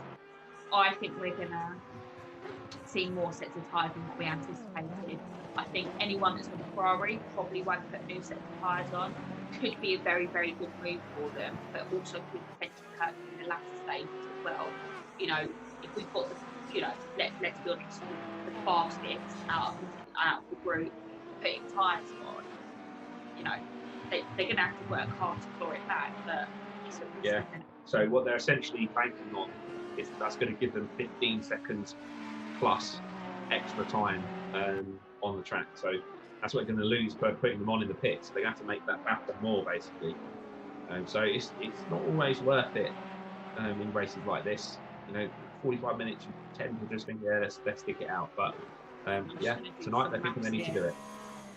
So what's the normal lap time around here? 1:29.0 is a good race time. The fastest are doing 1:28.8, 1:28.7, something like that. As we ride on board with Mayer at the moment with Danny Price behind him. Neil Kidd, if you remember, was just waiting to get through earlier on and now has. And Danny Price now all over the back until he hit that little sausage curb and bounced a bit wide. So they've got just shy, give or take here, to do a very quick maths, 33 laps left of the race. So anyone that's gone on new tyres has got a 15-second hindrance on anyone that's opted to not. So what they're banking on is over 33 laps. Can they get 15 seconds plus a bit more? You know, because you've got to take in racing, etc., on that in the next 33 laps. And it's here we doable, go. But it's tight. Chrissy Palmer's just pitted as well. So a couple of the leaders now had their pit stop. Yeah. Chrissy gone before Dom, I think, in that case. But do you reckon John will put new tyres on? Or maybe he's now going to try and eke them out. I'm not sure. One stop. And we haven't actually heard from Dom. He's in a different chat, I believe, to what the one that you're sat in. So we don't know if he's going to change them or not. It's only Curran and Chrissy that were thinking about it. Dom doesn't normally change tyres in all the other 90 minutes I've seen him do. So I'd be surprised. In all the other 90 minutes that we have seen him do, he hasn't had to run with an extra 30 kilos of balance off. But I would think he set the car up to support that. He's not stupid. He would have spent all week testing 30 kilos on. Quite possibly, or just running higher fuel loads. Yeah, well, yeah. Well, it's the same thing, isn't it? Yeah. Absolutely. So, after a few laps apart, Neil and Danny are back together again, running in consequent positions 6th and 7th consecutively. And then Kukovic is back into 8th place now, after being all the way down in that sort of 15th, 16th mark earlier in the race. Chrissy is back in 9th after his pit stop. I'm just waiting for the timing screen to update to see where he's slotted in and if he's got some space. Yeah, 14 seconds back from Kukovic. Neil Kidd then just dived into the pit lane ahead of your screens there, so he's got a lap ahead of Danny. This is where it all gets another little injection of action again, just everyone's coming in and out of the pits. Where do they feed back in? Where we have to work out who's doing what. Yeah.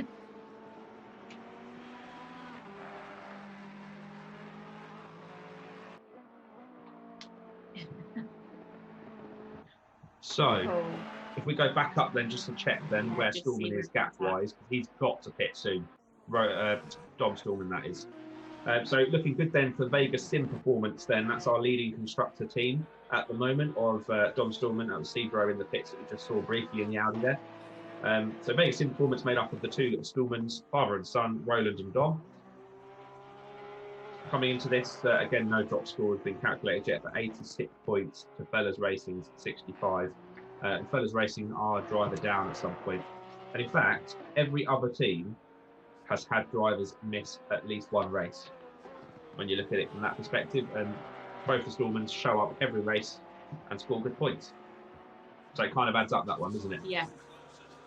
Yeah, absolutely. So we're expecting to see Curran be coming into the pits in the next couple of laps. So he's got about 9 litres worth of fuel left from what I can hear in my ears at the moment. So he's going to be coming into that pit, fairly soon, I would think, to make the best of it, because I think it's one of them, if you're going to do it, you kind of need to do it and then just crack on, don't you, really? So Stallman's got some nice sort of steady pace going on here. So his tyres, he will be feeling that now. So his best of the race so far is a 1:29.2, and he's currently lapping a 1:34. So, you know, just over a second kind of onto that, which isn't bad when you think just over halfway through the race, you know, fatigue kicks in, tyre wear kicks in. And here we go. He's not outbraked himself, he's gone in the pits. I don't know how the cameras work this, but could we see if he's going to do a tyre change? No, but we can time how long he's stationary. Yeah. So it does mean we're going to see a static camera, but let's do it. I think it's worth doing, because that. And if you have a stopwatch, you can play along at home. Is Curran going to take advantage of this? And why Stallman's in the pits? Is he going to come in as well? What, Roland, maybe? Or Curran?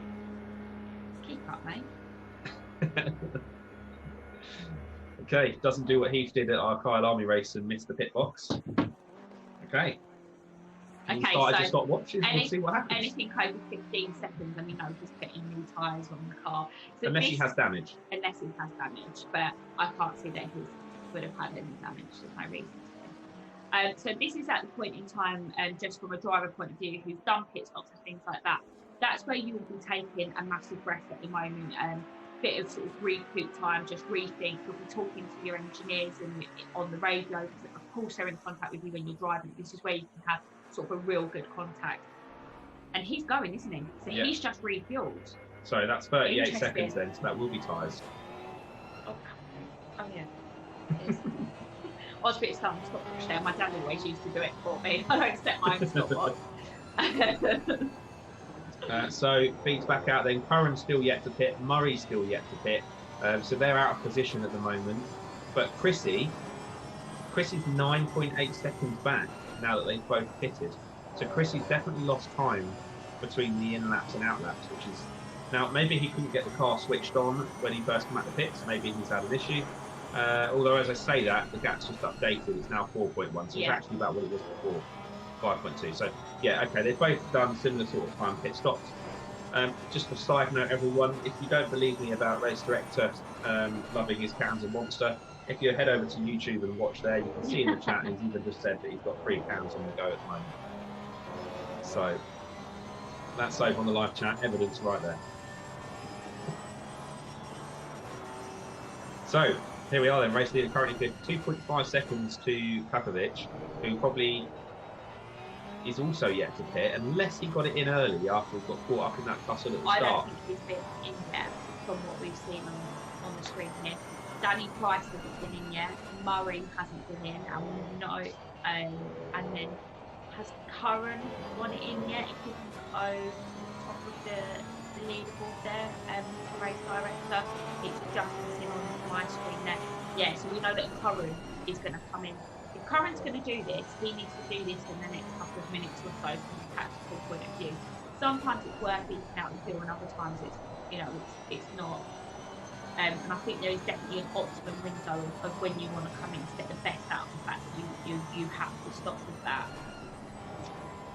This is going to be down to Chrissy. He's going to have to put in some blinding naps to get onto the back of Stallman right now. And it kind of resets again now, because it looks like they have both done a tyre change, so it means it's going to be at the end of this race where Dom, with his 30 kilograms of ballast, is going to start suffering a little bit more. And that's when he's going to have to really, really work hard to not make mistakes, not run wide, and keep it all nice and smooth and on course. Cool. So Curran's just done a pit stop, come out in P7, Steve was just in front of, well, I'm going to say just in front of him, yeah, he's only a second off him, so he needs to get Steve out of the way fairly quickly to get, you know, back into that sort of grid position that he was before.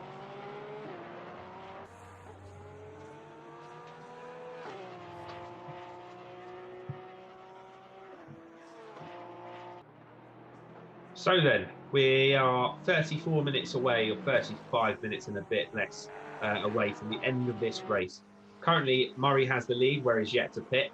Going very late on the pit stops, actually, in that Ferrari. Looks like him and Danny Price have both opted for late pit stops. Or Price has just gone in the pits, I've just heard in my ear. So Price has gone for a pit stop, which throws out what I was about to say. Have they just been in a fuel-saving map the whole race and attempting to do a no-stop? Because there's no rule that you have to do a pit stop. So yeah, the option's there if you want to fuel save the whole race. However, that's a pretty good effort. You need something like 160 litres of fuel usually, and most of the cars hold about 120. So you've got to fuel save yourself 40 litres over a 90-minute race. That's a lot of fuel saving. So we're just working on getting some replays from the race start now in the background. There was a bit of contact we've seen after an investigation between Roland Stallman and Kidd. Probably a bit of a racing incident at the start from what I can gather, but yeah, we'll be able to have a look at that in a moment's time as well. Just to see. Can we jump on with Liam Sharman for a minute? Because it sounds like he's having my ears. Again, we've got a bit of echoing and jacking going on. It sounds like he might be having an issue. I'm just trying to guess the voice, or is it he? Both equally as loud. Well, okay, so it's not Sharman, right? Okay, stick on board with Heath for a minute there. So he's all over the back of Mare there, so in the 10th off of him. That's John Kidd just behind him as well. Yeah. And Sharman just coming through front of the screen in the white McLaren, other West Midlands racing car. Two abreast into the chicane. That was never going to work. That was always going to be 2 into 1 doesn't work. And that's now brought Danny Price, actually, that was. I thought that seemed a bit odd in terms of position. So Danny Price is now back up into contention with these two little in the battle. And suddenly, he's going for that move there. I mean, there's a hairpin a few corners later. I would say they're off waiting for that. You don't pay for it once, do you? Do you pay for it once? You pay for it twice. Yeah, absolutely. Because he ran on, you know, so he's got dirty tyres. Of course, you know, you get rid of that. Well, but that would have hurt him a little bit there. Yeah. Heath will probably be as angry as a vegan in a butcher's right now, to use his own statement. Thought we haven't had one this race yet. So. I feel like Danny Price is going to go for the move at some point. It's quite often the other way around, where Heath's on the back of Danny Price or Neil or Steve's. Now it's Danny Price's turn to be on the back of Heath and see what he can do. So pit stops then, you can see, just to bring it all back together that little bit. And we're going to start thinking about driver of the day votes pretty soon. A bit early to tell yet, probably, but do start bearing that in mind, because that will be 2 championship points for whoever gets the most votes, providing we have a winner. Points. 2 championship points. So not one. Well, what's going on here? That was Danny. So Danny Price actually let him through. Interesting. So he kind of just pulled aside and let Danny come past. No, I think there was a bit of contact there. I don't think that was just there. He wouldn't just pull over. It's not in his nature. It's not going to happen, is it? I mean, unless, well, the universe is pretty crazy at the moment, so maybe something has happened, but I can't see why he would do that. What benefits he can get from that? They're not in the same team, car, anything. So, Mr. George in the background, I wonder if we can take a little look at that, so that'd just be interesting to see. But good news for Danny then, so that puts Danny Price up into P11, so he just needs to get Mayo off there and get into the points, and that'll be a really good finish for him. Oh, Sharman's getting out of the way of them all, and I think he does a good job of that. So that's what we're saying about how the regulars do just really get out of the way for each other for blue flags. Almost a bit too much there, wasn't he? He's almost too generous, like you were saying earlier. Yeah. But he did just let that through. I think it's a case of not slowing down so much that the closing speed become too different. It's just gauging that. That's a tricky thing to manage, because you're under pressure. You don't want to ruin anyone's races. There's a lot going on, and yeah, he did the right thing. He got 3 cars out of the way in one corner. Certain people could learn a lot from that. Car number 333. Let's hope you never meet him. Right, that's then Maya now. So Danny Price past Heath, now moved on to Maya in the Porsche. Ferraris are looking quite good at this stage of the race, actually, aren't they? They just seem like they're getting stronger and stronger. Now, I wonder whether or not they did, or if they didn't pick the tyres, they're kind of already up to temperature, everything's at the right pressures. You always run the risk when you stop the tyres mid-race that they don't come up to temperature as well, where it's got that bit colder. It's now 8 p.m. in game, so track temperatures will be dropping a little bit from where they started, and they will probably have needed their pressures to be a bit higher up to give them more grip. So he's there. Sorry, just to jump in there. I think Liam, he's looking like he's going to get a track limit warning at some point, because it was just clarifying how many track limit warning, sorry, you get before you get that drive-through penalty. So you can see that's starting to happen. Because again, this is a track where track limits are easily exceeded, and it starts to get to this last half hour of a 90-minute race. Again, we've seen it happen. We saw it happen with Neil Kidd taking advantage of Dan O'Brien at Paul Ricard. Was it Paul Ricard? Yeah. Yeah, it was. That might start to come into play. So how far off? So Danny Price is half a second off the ban. Can he just gain that half a second? Yeah, we've got a replay ready, so we'll hold fire on that until this has played itself out, I think. So it's 29 minutes on the clock. We're now in the sort of final third of this race as Heath bounces off the curb of the flying chicane there. But Danny Price then, if we could jump one up on the camera, that's where the battle's at right now. As our screen just froze. Oh, yeah. I think that Mayer went round. So Danny Price tried to go up the inside, didn't quite make that work properly, but the stream just froze slightly on our end. So that's another one now that we'll look into for you and see what happens. But you might have seen that better than us your end. Yeah. Danny Price, I imagine, wouldn't have done anything malicious there. He's one of the cleanest guys out there. Say, not a prayer that he would have done anything out of place. But really, well, good news for him. Out of everyone's woes, there's a good driver that's behind. So Danny's now into the points bracket. So that would leave Sheba Garage with Kidd in 8th, Bunny in 9th. And where's... Well, Murray's a bit higher up. Murray's something like 4th or 5th. Yeah. I mean, that's, either right, that's a really good result for them. John Kidd's still doing... Where is John Kidd? We've got no... 13th at the moment. So a little bit behind this pack here, probably something like... Okay, sorry, just wasn't showing up in the time scheme where he was. Absolutely. Let's check in. Now that move's happened, tick for Danny. Good job there. He's got Heath behind him. Do we want to check in with the race leaders for a minute and then go to the replay that we've got lined up? Yeah, let's do that. That was Kidd back to have a battle with Neil Kidd as well, we just saw. Well, yeah, Chrissy has brought the gap down.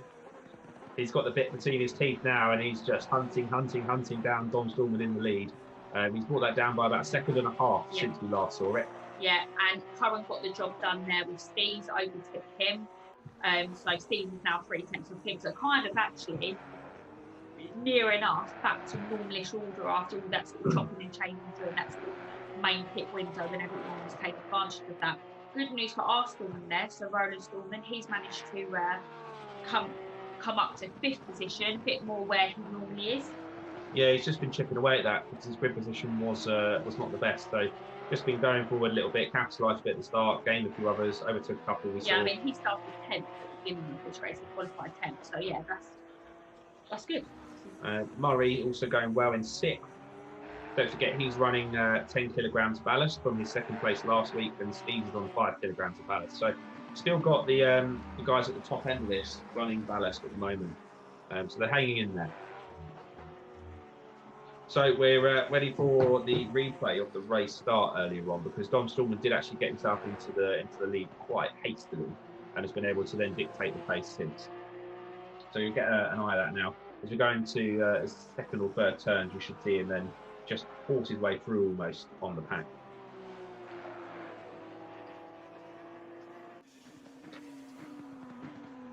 So on board then with the Stallman, going through turn 3, I believe that turn 2 or 3. Turn 2 going into turn 3. Yeah. Holds the inside line. Quickly, didn't he? and actually kind of thought the other car gave him a lot of room. I think that was Kukovic, wasn't it? Yeah. So it was nice fair racing between both of them.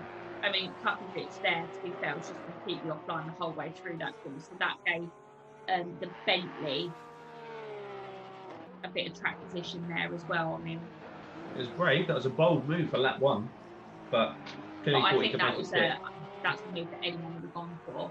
You know, if you leave the window that open and the door that open going into that corner, you know, if you're not making that move, then there's a problem. Yeah. Yeah, and that would have left him vulnerable to the car behind if he didn't. So well worth the punt there, and it paid off for him. So Chris Palmer's taken another couple attempts out of Tom Stormer's lead at the moment.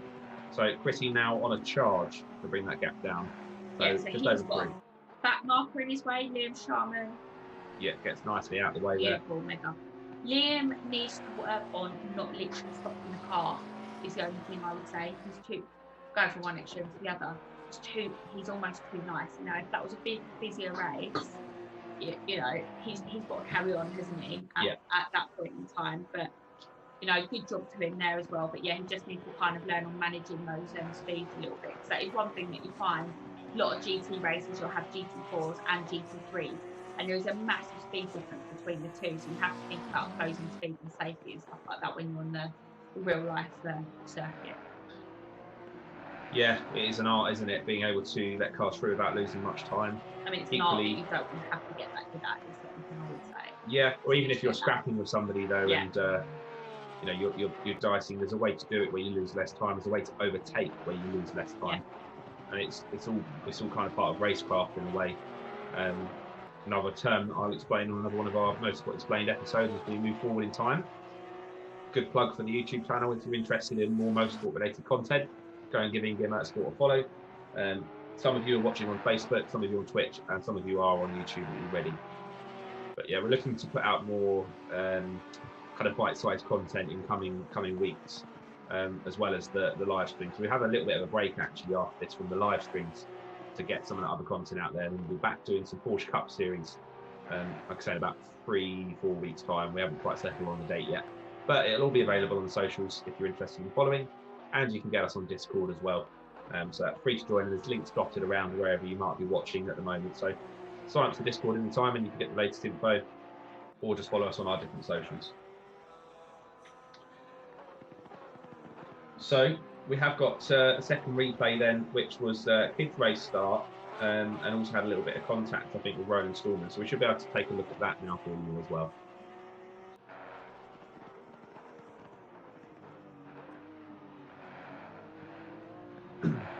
I'm just watching it a couple of seconds behind in commentary box, so I'll just wait for that to cut for me to see it as well.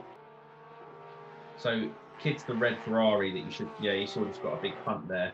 That was the aftermath of those leaders coming together that we saw in the first replay, or one of the other replays earlier. Now, did we see it was kids red Ferrari that went flying off. The camera angle we had at the start, we just saw a red flash go past in the background. Did Stallman hit him there, or did he? I'm not sure. I wonder if we're going to get another angle of it or not. That was super close if that was the case. But yeah, no, there was a couple. The race control saying there was a little bit of contact there. But maybe just caught him on the rear left, and that was enough to kind of. That was what sent him round, yeah. Yeah. And also that's Meyer that he's having a little bit of a scrap with there at the start as well. So Meyer through the first part of chicane. It's not Roland Stallman. Stallman's in front. Yeah, that's Meyer. Meyer in the Porsche. Yeah, Roland Stallman's the grey and green and white Porsche in front of that. Anyway, we're back to live racing then with Chrissy Palmer, who's brought it down to 1.6 seconds. It's 1.5 seconds in the last couple laps. Charlotte dramatically puts her laptop down. Sorry. It's a bit aggressive. Right, before we forget, chat, driver of the day vote now open. Yeah, just something to say here. Chrissy needs to get consistent because he was just just over a second off of Stallman, and he keeps messing up this turn one or the first corner, and he's now 5 seconds off of him with 20 minutes to go. And let's just not look at let's not watch it. It's like, come on, Chrissy. Let's watch someone else for a bit. We're jinxing it. Kukovic and Cyclone are running quite close together a few places further down. Yeah, if you missed that, then driver of the day votes, get them in. Phil is voting for Kurt. he'll be very grateful of those points if he gets them. As I say, it's not 1 point today, it's 2 championship points. Goes to the team as well. Paulina voting for Danny P. We'll need someone else in there to split them. It's been a bit quiet on chat tonight as well. I mean, Michael Curran tried to vote for himself before qualifying started. Before it started, yeah. I don't know if that's allowed. You have to try and rally some troops up, guys, to get other votes in there. We need a clear winner. Whoever wins, we need at least 1 vote clear. Yes, it's all going to get a bit close up in the championship standings. Yeah, I mean, I've just resigned myself that I'm not going to even attempt to try and work it out live on stream and embarrass myself. Well, we can give it a stab. So are these here? They're including top scores, yeah? No. Oh. Yeah, guys, we'll get back to you on that on our Instagram.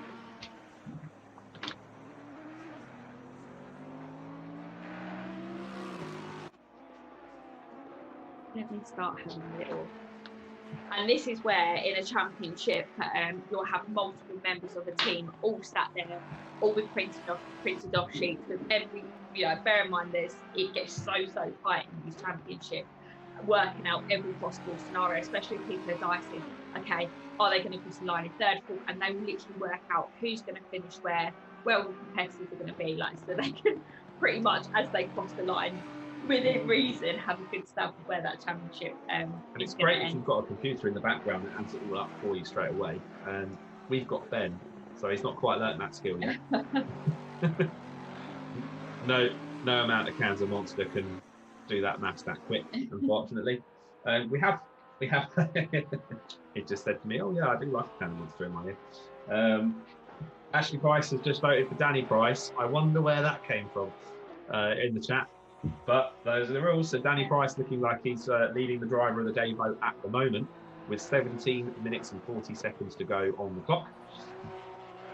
Chrissy Palmer's chipping away at that gap again. He's brought it down by 6 tenths, but he's got his work cut out for him now to try and reduce it down by the end of this race. As much as he's not got ballast, his tyres will still wear out as well if he's not careful in the way he drives. So he's going to have to watch what he's doing, make sure he doesn't cook the tyres, but also brings the gap down. Chasing the Vader Sim Performance Porsche of John Stillman, who you have to give it to him. We've put 30 kilograms of success ballast on the guy, and he still led almost all of this race bar a couple laps. Curran then still hanging on to third at the moment. He's 4th in the championship without drop scores, but he's one of the ones that benefit the most because he has a big fat 0 for round 1 that he doesn't. He won't worry about dropping that one. The others will. Charlotte's got some news. No, sorry, I'm just trying to work out top scores really quickly. If we have people that didn't attend the race meeting, are you classed them as your top score? Yeah. Because I know some championships obviously. Yeah, we do. And the reason we do that is then drivers, it's quite hard to commit to racing every week. They kind of get a week where they can not race and still be worth coming back for the rest. Yeah. Okay. Which, to be fair, Danny Price didn't choose to do on his anniversary, so we all know. That's committed. Just a dogging out there. Okay. So got George Barnard in chat there with a vote for Neil Kidd. Probably actually not one that comes to mind straight away because he's not been on the screen as much, but he has just kicked away from that back of the grid towards the point scoring positions again. So it's a good result. So currently then, we've got 2 votes for Danny Price, 1 for Neil Kidd, 2 Sheep Garage cars, and then 1 for Kurt Heath / PPPP / Jeff Badgers, the man of many names. Right, what have we got going on in the background at the moment? So we've still got another replay there still at the moment. That was Price overtaking Heath with a little bit of contact. Yeah, we've got, I think, a moment's breath to take a look at that replay.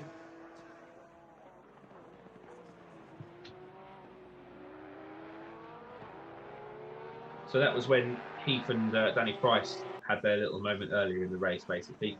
I think there's just a little bit of contact there between them. Again, we're watching it slightly behind in the commentary box.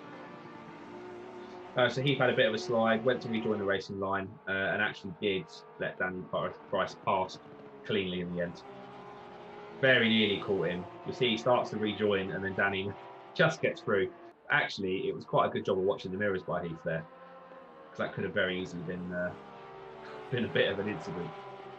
And you notice at Zolder, there's not a lot of runoff. There's a bit of grass, and then it's a solid wall, or it's a solid arm cone barrier, which, although they're designed to, believe it or not, make it a safer impact than what you'd get out of the real world in the road, it still is going to do a lot of damage to the car. And the cars are also designed to break up quite quickly. So the way they dissipate, the bodywork helps make it safer. So basically, what I'm getting at, a little clip of the wall can still be really bad. So luckily they both avoided that.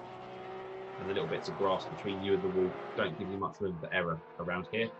Partly because it's Belgium's first ever purpose-built racetrack. So older than Spa-Francorchamps, in fact. Typically, the older ones have less runoff. Well, there is your race leader on your screens at the moment. Don Stallman almost lights the flag victory, like I was saying before, after that sort of getting the lead on lap 1, and almost nearly didn't have to look back. But Quincy Palmer did overtake him briefly for a couple of laps in the middle of this race, if you've just joined us in the last sort of 10-15 minutes. Yeah, and I think one of Chris's issues is that he's put too much fuel in his car, something that he's complaining about. And again, it literally does come down to that. If these guys are carrying too much fuel coming into the latter stage of the car's not as light as it can possibly be, pointing out the obvious there. But also, they can't set those lap times, and more fuel in the car is harder wear on the tyres. So that's potentially hurting him a fair old bit there. And that's where... Balanced himself. Yeah, and that's where Don Stallman is an absolute expert in setting these cars up. Meticulous journey, they build good cars, it all and they set them up wearing games. Okay, so I've just worked out the drop scores up until 10th position. So currently on drop scores, Don Stallman is obviously leading the championship. Curran is in P2, but Steve is only 1 point off of Curran. So Curran's got 36 points and Steve's has got 35 points. That's why it's really important with that Steve's and Curran battle. That's why Curran was so like, I need to be in front of you, which is really, really good tactics by him. P4 then is Murray, and it looks like Murray's gone for the no-stop strategy whatsoever. So looking good there in P6, that could pay off. Where was we? P5. No, I think we did see him pit at one point. Did he? Yeah. I'm still doing right, so well done to him. P5 is Heath. P6 is Danny Price. So good effort there by Danny. P7 is R. Stallman. 8 is Chrissy Palmer, and we know that Chrissy hasn't raced the last 2 weeks in a row. So he's got 22 points there, but he actually had a race win and a second position in his first round he raced that. So, that's why he's still not in contention for the lead, but still in the championship whatsoever. Currently 24 points he will score for second place. Yeah. So, big chunk. Neil Kidd, P9, and then Gibson in P10. So, as long as someone screenshots me everything sort of fairly rapido after, I'll be able to work it all out as we go. Right, we've got this battle raging on screen that you've been watching. Sorry, right, we're with you. So, Pukovic then was pole sitter, did drop back after into the start. Now just fought his way back through to 6th place and decided, I think he's warming his tyres up as he crossed the start-finish line there. If that was in the real world, you might have had a bit. Someone might have had an issue with that. He did, but they weren't within striking distance, I would say. So overtook Murray, overtook Michaelin in the Audi. Now up into 6th place, got his sights set for Rowan School, although that is 16 seconds up the road from where you're looking at the moment. So not sure if you'll be able to quite go that far. But yeah, great little battle between these guys at the moment. We also saw Neil Kidd and Danny Price battling a minute ago as well. So still lots to be settled and lots of drivers with a bit of a point to prove, I think, at this last race, looking to get every little point they can, especially with being double points and all. Yeah. Ben Meikle in chat is voting for Ben Meikle as race director for putting up with all the abuse. Well done, Ben. You do a good job. You could have race director of the day. You've been the best race director of all the race directors that are here. He said thanks very much in my ear. You can't hear him, but I can. And we did have another vote for Danny P in here, so that's now 3 for Danny, is it? Yeah, 3 for Danny. Yeah, 3 for Danny, and 1 for Heath, 1 for Neil, and 1 for Ben. Who voted for Neil? George. Oh. George, a fan of Neil Kidd tonight. Very quiet. I've not heard anything from George during the whole race. That's been pretty quiet. Cool. Where is everyone then? Should we check in with that? Where's the Kid, Price, and everyone back at them? 8th, 9th, 10th. All the Shiba Garage cars running in order. Nice. Okay, so I'm just in my head doing calculation here. So they're going for the Ford Le Mans photo finish 3x3, albeit team orders. 9th, 10th, 11th. Who's going to pull the team orders? Oh, and Heath's in the middle of it all as well. Of course he is. Strap in, folks. 9 minutes on the clock, and Heath's behind Neil.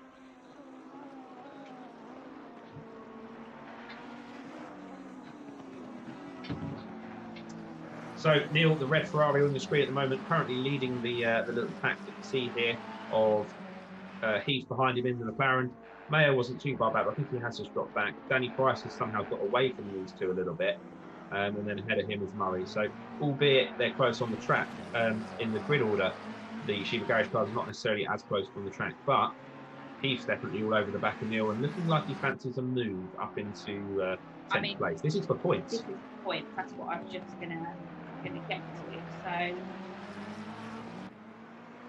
Piece of paper out here. So the red Ferrari is one of Shiba Garage cars then, which is Danny Price, Neil Kidd. Looks like he's going to the inside at the final chicane. I don't think he's going to go that late a lunge, and he doesn't, and tucks back in. But Neil will see that in his mirrors, and he'll be anticipating a lunge from Mr. Heathy Keepy at some point down the inside, I'm sure. But lost a little bit on the way out of there, and then he's going to have to just reclaim the gap slightly. John Kidd, not too many places down there as well. You can see 13th on the running order. So again, really close to points. He just missed out on points last week, actually, at Suzuka. As he's Sean done picks really, up. really well over the course of this championship. You know, first championship into this. Sat and watched the guys over the last few months, and sort of, I guess, does that give him a bit of an insight on, you know, and how people are and characteristics? And I think you do start to learn who you're racing against. Like, you know, people know his characteristics versus Neil's, etc., etc. So, does it give him a upper hand on this championship, maybe? Quite possibly. All sorts of votes going on tonight. Paulina's giving herself a vote for #1 fan and best girlfriend awards. Yeah, Can't really comment on the best girlfriend part, but you definitely get best fan. Best fan. Failed to leave a flash of the lights there for Neil. Was there? Must have known we're watching. Yeah. Neil Kidd just flashed us. That's our clickbait title for YouTube. Kidd flashes. Well, it looks like that gap's just evened itself out a little bit again as we approach the final stages of this 90-minute race. I always get to this point and think, how have we got here already? Yeah, it's crazy, isn't it? And for it to still be really as close to what it is as well. Yeah. Yeah, it's a good effort. Do you think at the end of a marathon, they can be literally minutes, can't they, between people? I've got one. End of a 24-hour race. So karting, doing a 24-hour race. 3 tenths. Between... First and second. It's not bad, is it? 24 hours and 3 tenths between them. I mean, literally, with 3 tenths, I would have cried on the spot coming second. Anyone else got any fish pun jokes? That might be an odd request on a motorsport live stream, but we seem to be getting into that at the moment. It was cheese last week, it's fish this week.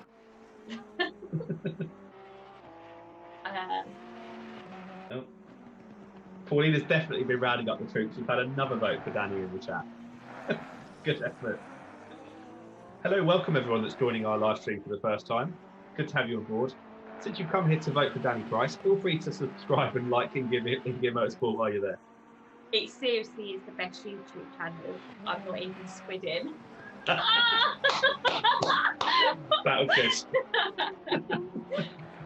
Not even squidding. I've not heard that over one and before. out, people. I'm over and out. That was really good.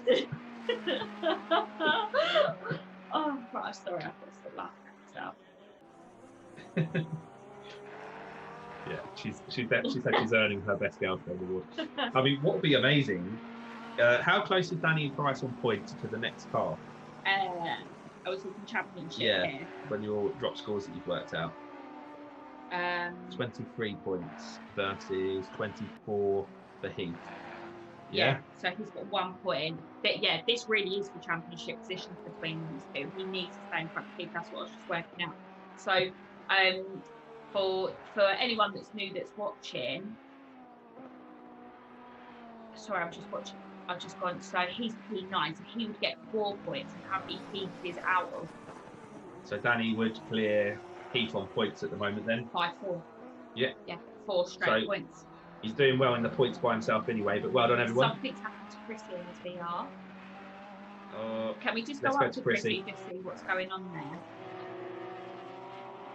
Yeah, he's 9.5 back now.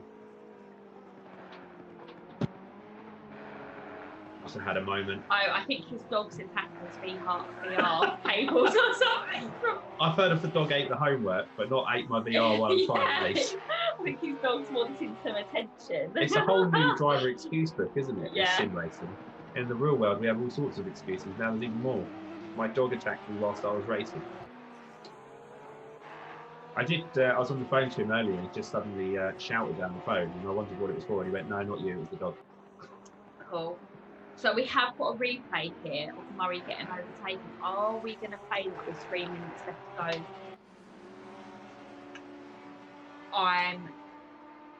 George, can you let us know how long that replay is? I'm not sure. Has it been loaded in yet? Right. In the meantime, everyone, enjoy this classic joke from Ben Meikle. 2 fish are in a tank. One turns to the other and says, how do you drive this thing? No, that was the punchline. How do you drive this thing? It's a tank. Charlotte's looking a bit blankly. Moving on, everyone. Moving on. I can literally bank it. So Chrissy Palmer just overtaking the back marker there as he goes through. Let's get back onto this. So 90, Stallman's played this very, very well, hasn't he? So we can play the replay quickly if we play it now. We might as well do it. Then we'll go to race leader ready for the last lap. Okay. So this was Murray getting overtaken earlier on in the race, getting dropped down a position. Definitely lost out a little bit during that pit stop phase, I would say. Yeah. Whatever it was that happened. So Murray, the yellow Ferrari on the outside there, lets us go through, and then we go through on board as well.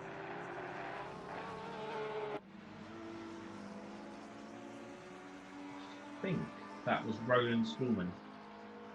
Or was it Zyklone in the Audi? Oh, Stallman, Lappin Kid and Heath as well, yeah. Okay.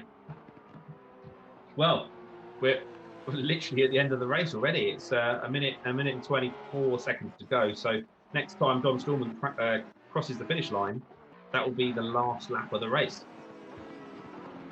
Gone super fast, and actually, I mean, whether I jinx this now or not, who knows? It's been a fairly clean race, hasn't it? There hasn't been any big dramas or anything like that. It's been a lot of tactics, played on for some people, hasn't for others. So it's actually been very good. This is a tricky circuit, I would say, to run a 90-minute race on. Do you agree with that? Or? Yeah, it's a hard one for sure. Lack of runoff, big curbs, definitely. That's Dom Stallman lapping Neil Kidd there, and you can see that's just brought Heath back in to contention a little bit as well. So potentially a bit of a last lap scrap about to happen between Heath in the black and blue McLaren for West Midlands and Neil Kidd in the red Ferrari for Sheba Garage. But Dom Stallman cleanly makes his way through the traffic then. Will likely be one last time, and we're waiting for the last lap call any second. Right, and that's it, where people just breathe a sigh of relief, or like, no, I just need a couple more laps because they're yeah, he'll be looking forward to that sight for sure. He's done and pretty much faultless job of this. One little mistake earlier in the race that let Chrissy get past briefly, and I think that was it really, wasn't it? Yeah, I mean, 90 minutes is hard for all of these guys from a fatigue point of view, absolutely everything. So they've all done a mega job. They've all seemed fairly consistent as well, haven't they? So currently Keith is in 11th, so he's going to be just out. And can we just go on to Neil Kidd for a minute? And he has managed to take the Oh yeah, away. he's got on the inside behind them. The string always just cuts out for us on this end. And that was a mistake. He made it through. Kid would have been expecting that, but just didn't really have an answer for it. Yeah, no, I think there was a little bit of a mistake from Neil there that just opened that door, and yeah, he saw that opportunity and that's points. And that's points. The last points position of the grid. Dom Stillman's about to go through the last couple of turns. Someone's just been given a time penalty as well. Not that I could see. Yeah. Well, ladies and gentlemen, there you have it. Undeniable who the champion is going to be for this GT3 series. John Stillman crosses the line for Vegas Informants and takes his second championship win with us at InGear Motorsport. Fantastic effort by him, racing with 30 kilograms of ballast that entire race. So barely put a foot wrong and gets the job done one last time for this GT3 championship. Second then is Chrissy Palmer. A valiant effort. A few mistakes cost him sort of mid-race onwards, but definitely had a chance there. Curran, bearing in mind he missed the first race, come back, won it, and then has now had a solid end to his season as well. I think that will likely be P3 for Curran, but I'm not 100% sure until we work it out. Steve's coming in fourth, might just send Curran off, but they were literally a point between them, I believe, so that should be Curran into third, Steve's fourth, second and third. Chrissy will then slot in somewhere around that fourth or fifth mark on drop scores. Now, if the Danny Price crew are still watching, he always leaves the Discord before we can ask him for an interview. But since all of the Danny Price fan club came on to vote for him for driver of the day, Paulina, if you could get him to stay so he has to talk to me, that would be so wonderful. Don't let him run away. Tell him to wait. He'll probably then leave even quicker. Charlotte's attempting to do some good maths in the background now. Yeah, so if someone can just send me over a screenshot of the finished positions in the WhatsApp chat, I can very quickly.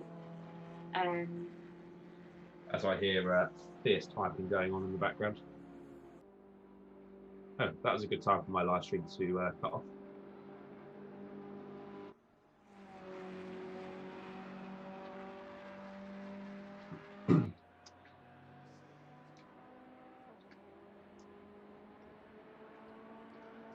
Cool, so I think we're going to drag someone in and you can have a chit chat with them. Well, we have a chat in a moment. I'm just trying to see the last part of that race.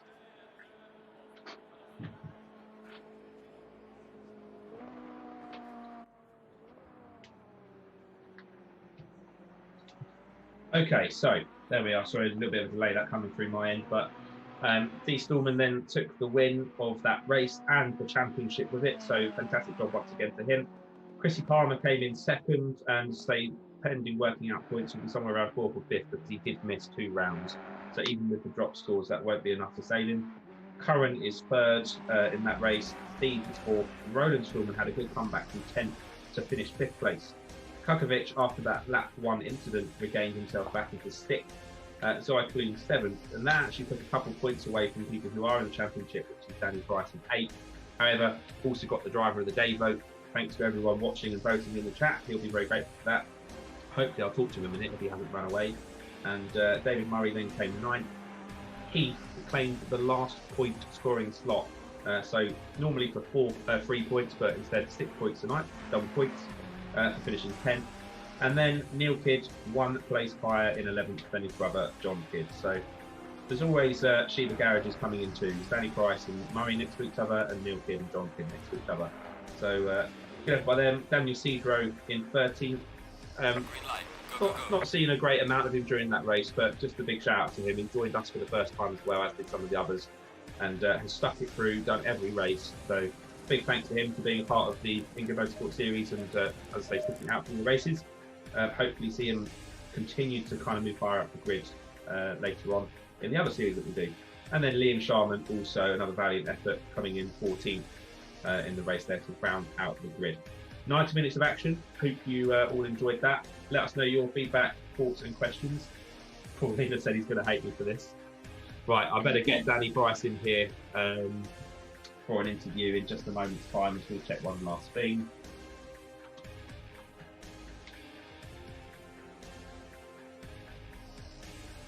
Right, here he is. I'm going to bring him up. We ready to talk to Danny? Danny Bryce fans, if you've got a question, put it in chat. Here he is. Hi, Danny. Hello. Did Paulina come and speak to you just now? You always bugger off at the end of the races, mate. I don't get to talk to you. Well, you know, man. Man of few words. How did the race go for you? What did you think of it? Oh, it was good. I made a ballsy up mistake at the very start, as you might have noticed. Basically, I went for my own pit stop on the timer and put my VR headset back on, and the screen didn't turn on, so I missed the drive button. Oh. So I had to start from the pits, and then I got a little bit of a bug where it glitched out for a little bit. I lost about 15 seconds from there, I think. So a bit annoying, but good to get. I did wonder because it looked good in qualifying. I wondered what happened at the start, but yeah, that's a bit of a shame. Back into point scoring position in 8th though. It's a good one. Yeah, so it's quite a drive, but it was tough. That first, my first stint, as it were, was real hard.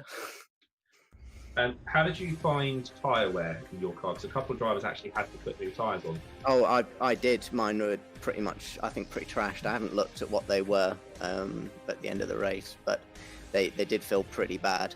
And I think also the one thing I'd noticed and took the gamble with the tyre change was the pressures were dropping off quite a lot as well with the temperature drop.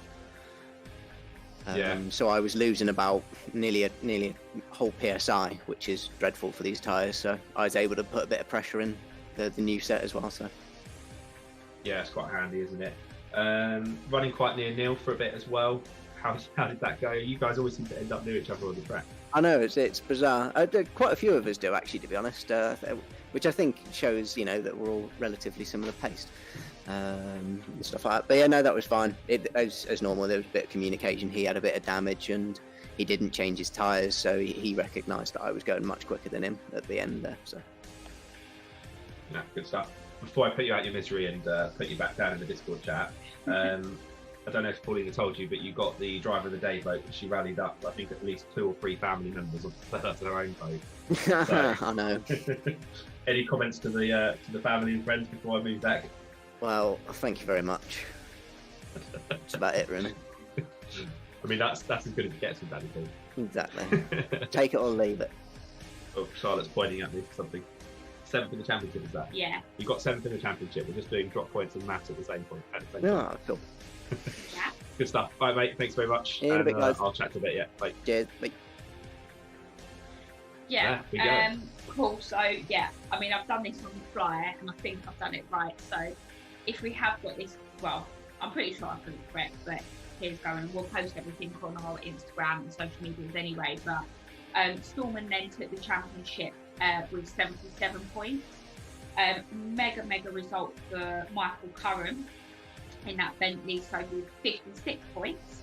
And then 3rd position went to Steve. So actually that crucial move that Michael Curran did by overtaking Steve actually made them do a switch in their positions, because Steve's come into this last round in P2 in the championship, and then Curran's now ended up, he was actually ended up overtaking Daniel Murray as well. David. Do you know what? It's been a long run. Just, do you know what I mean? Like, that's my moment. I think Ben feels the same. So yeah, good result. Cool. So yeah, I think that was probably the biggest change up then, wasn't it? Curran jumping from 4th to 2nd in the standings. Yeah, well, and also Chrissy Palmer, who come into this in 8th position, having not raced the last 2 championship round, has now finished in P4 overall in the championship. So actually 4 places up. Jumped up 4 places. He hasn't finished off the podium, so a win in the first race, a second position and a second position again. Yeah. So we just need to get him to show up to all the races next time, and then we're laughing. Yeah, pretty InGear much. Motorsport can get a good team standings as Yeah. well. Cool. Good stuff. All right. Well, we will publish the rest of the things on our socials, or sorry, the full results on our socials in due course. But hope you all had a good time and enjoyed that. I think we'll just do a little final go through of the live chat. If anyone wants to send us a message through one last time. Any final comments or fish jokes? Not sure. But that is it for our GT3 Championship. It's the second championship that we've ran. The grids grew and got bigger from the first one, which I think was amazing. Yeah. The pack and the guys, we said at the start, they've all just closed up so much, haven't they? Absolutely. Like the racing's just, and they're actually racing now. You know, they're not gaining positions because people are making mistakes. It's you know, it's hard racing that they're doing, and tactics are coming into it and having to be a bit clever. So yeah, it's been great. It's been a really good championship. And I love the elements of pit stops like this last round that we do of the 90-minute. As you said, Dom Stallman, I think, was just clinical there. He gained a bit of time in the pit stops, which he didn't even need in the first place because he was already 3 or 4 seconds clear. Yeah. So it's just refining all these little things that just seem to work for him, and he gets the job done every time. Great. Well, doesn't look like there's any more fish puns to get through. So I'll just go ahead and say thank you to everyone that's took the time to watch and comment and all that stuff tonight. If you enjoyed it and you want to see more of the content that we've got coming out in the coming weeks, as always, like and subscribe to the channels across the different socials. We are literally on Facebook, Twitch, TikTok. That's a long night, isn't it? Yeah. Twitter, Instagram, and all the usual sort of places you expect to find us. So come and give us a follow and all that stuff. But thank you, Charlotte, for joining me and every week and giving up time to sit and do this. All the guys taking part, put on a good show. Ben in the background, done all right, I guess. Well done, Ben. Celebrate 2 pound monster for you. And George as well, who's been helping with the replays. It takes there's quite a lot going on in the background when we do all this, even on this small scale that we're doing it. So lots of stuff. Really enjoy it, mega fun, and we look forward to seeing you all soon, which we'll announce on our socials, which will be for a Porsche Cup series that I'm looking forward to seeing, because everyone will be in the same car. Yeah. So look out for that in the coming weeks. But until then, goodbye for now. See you later, guys.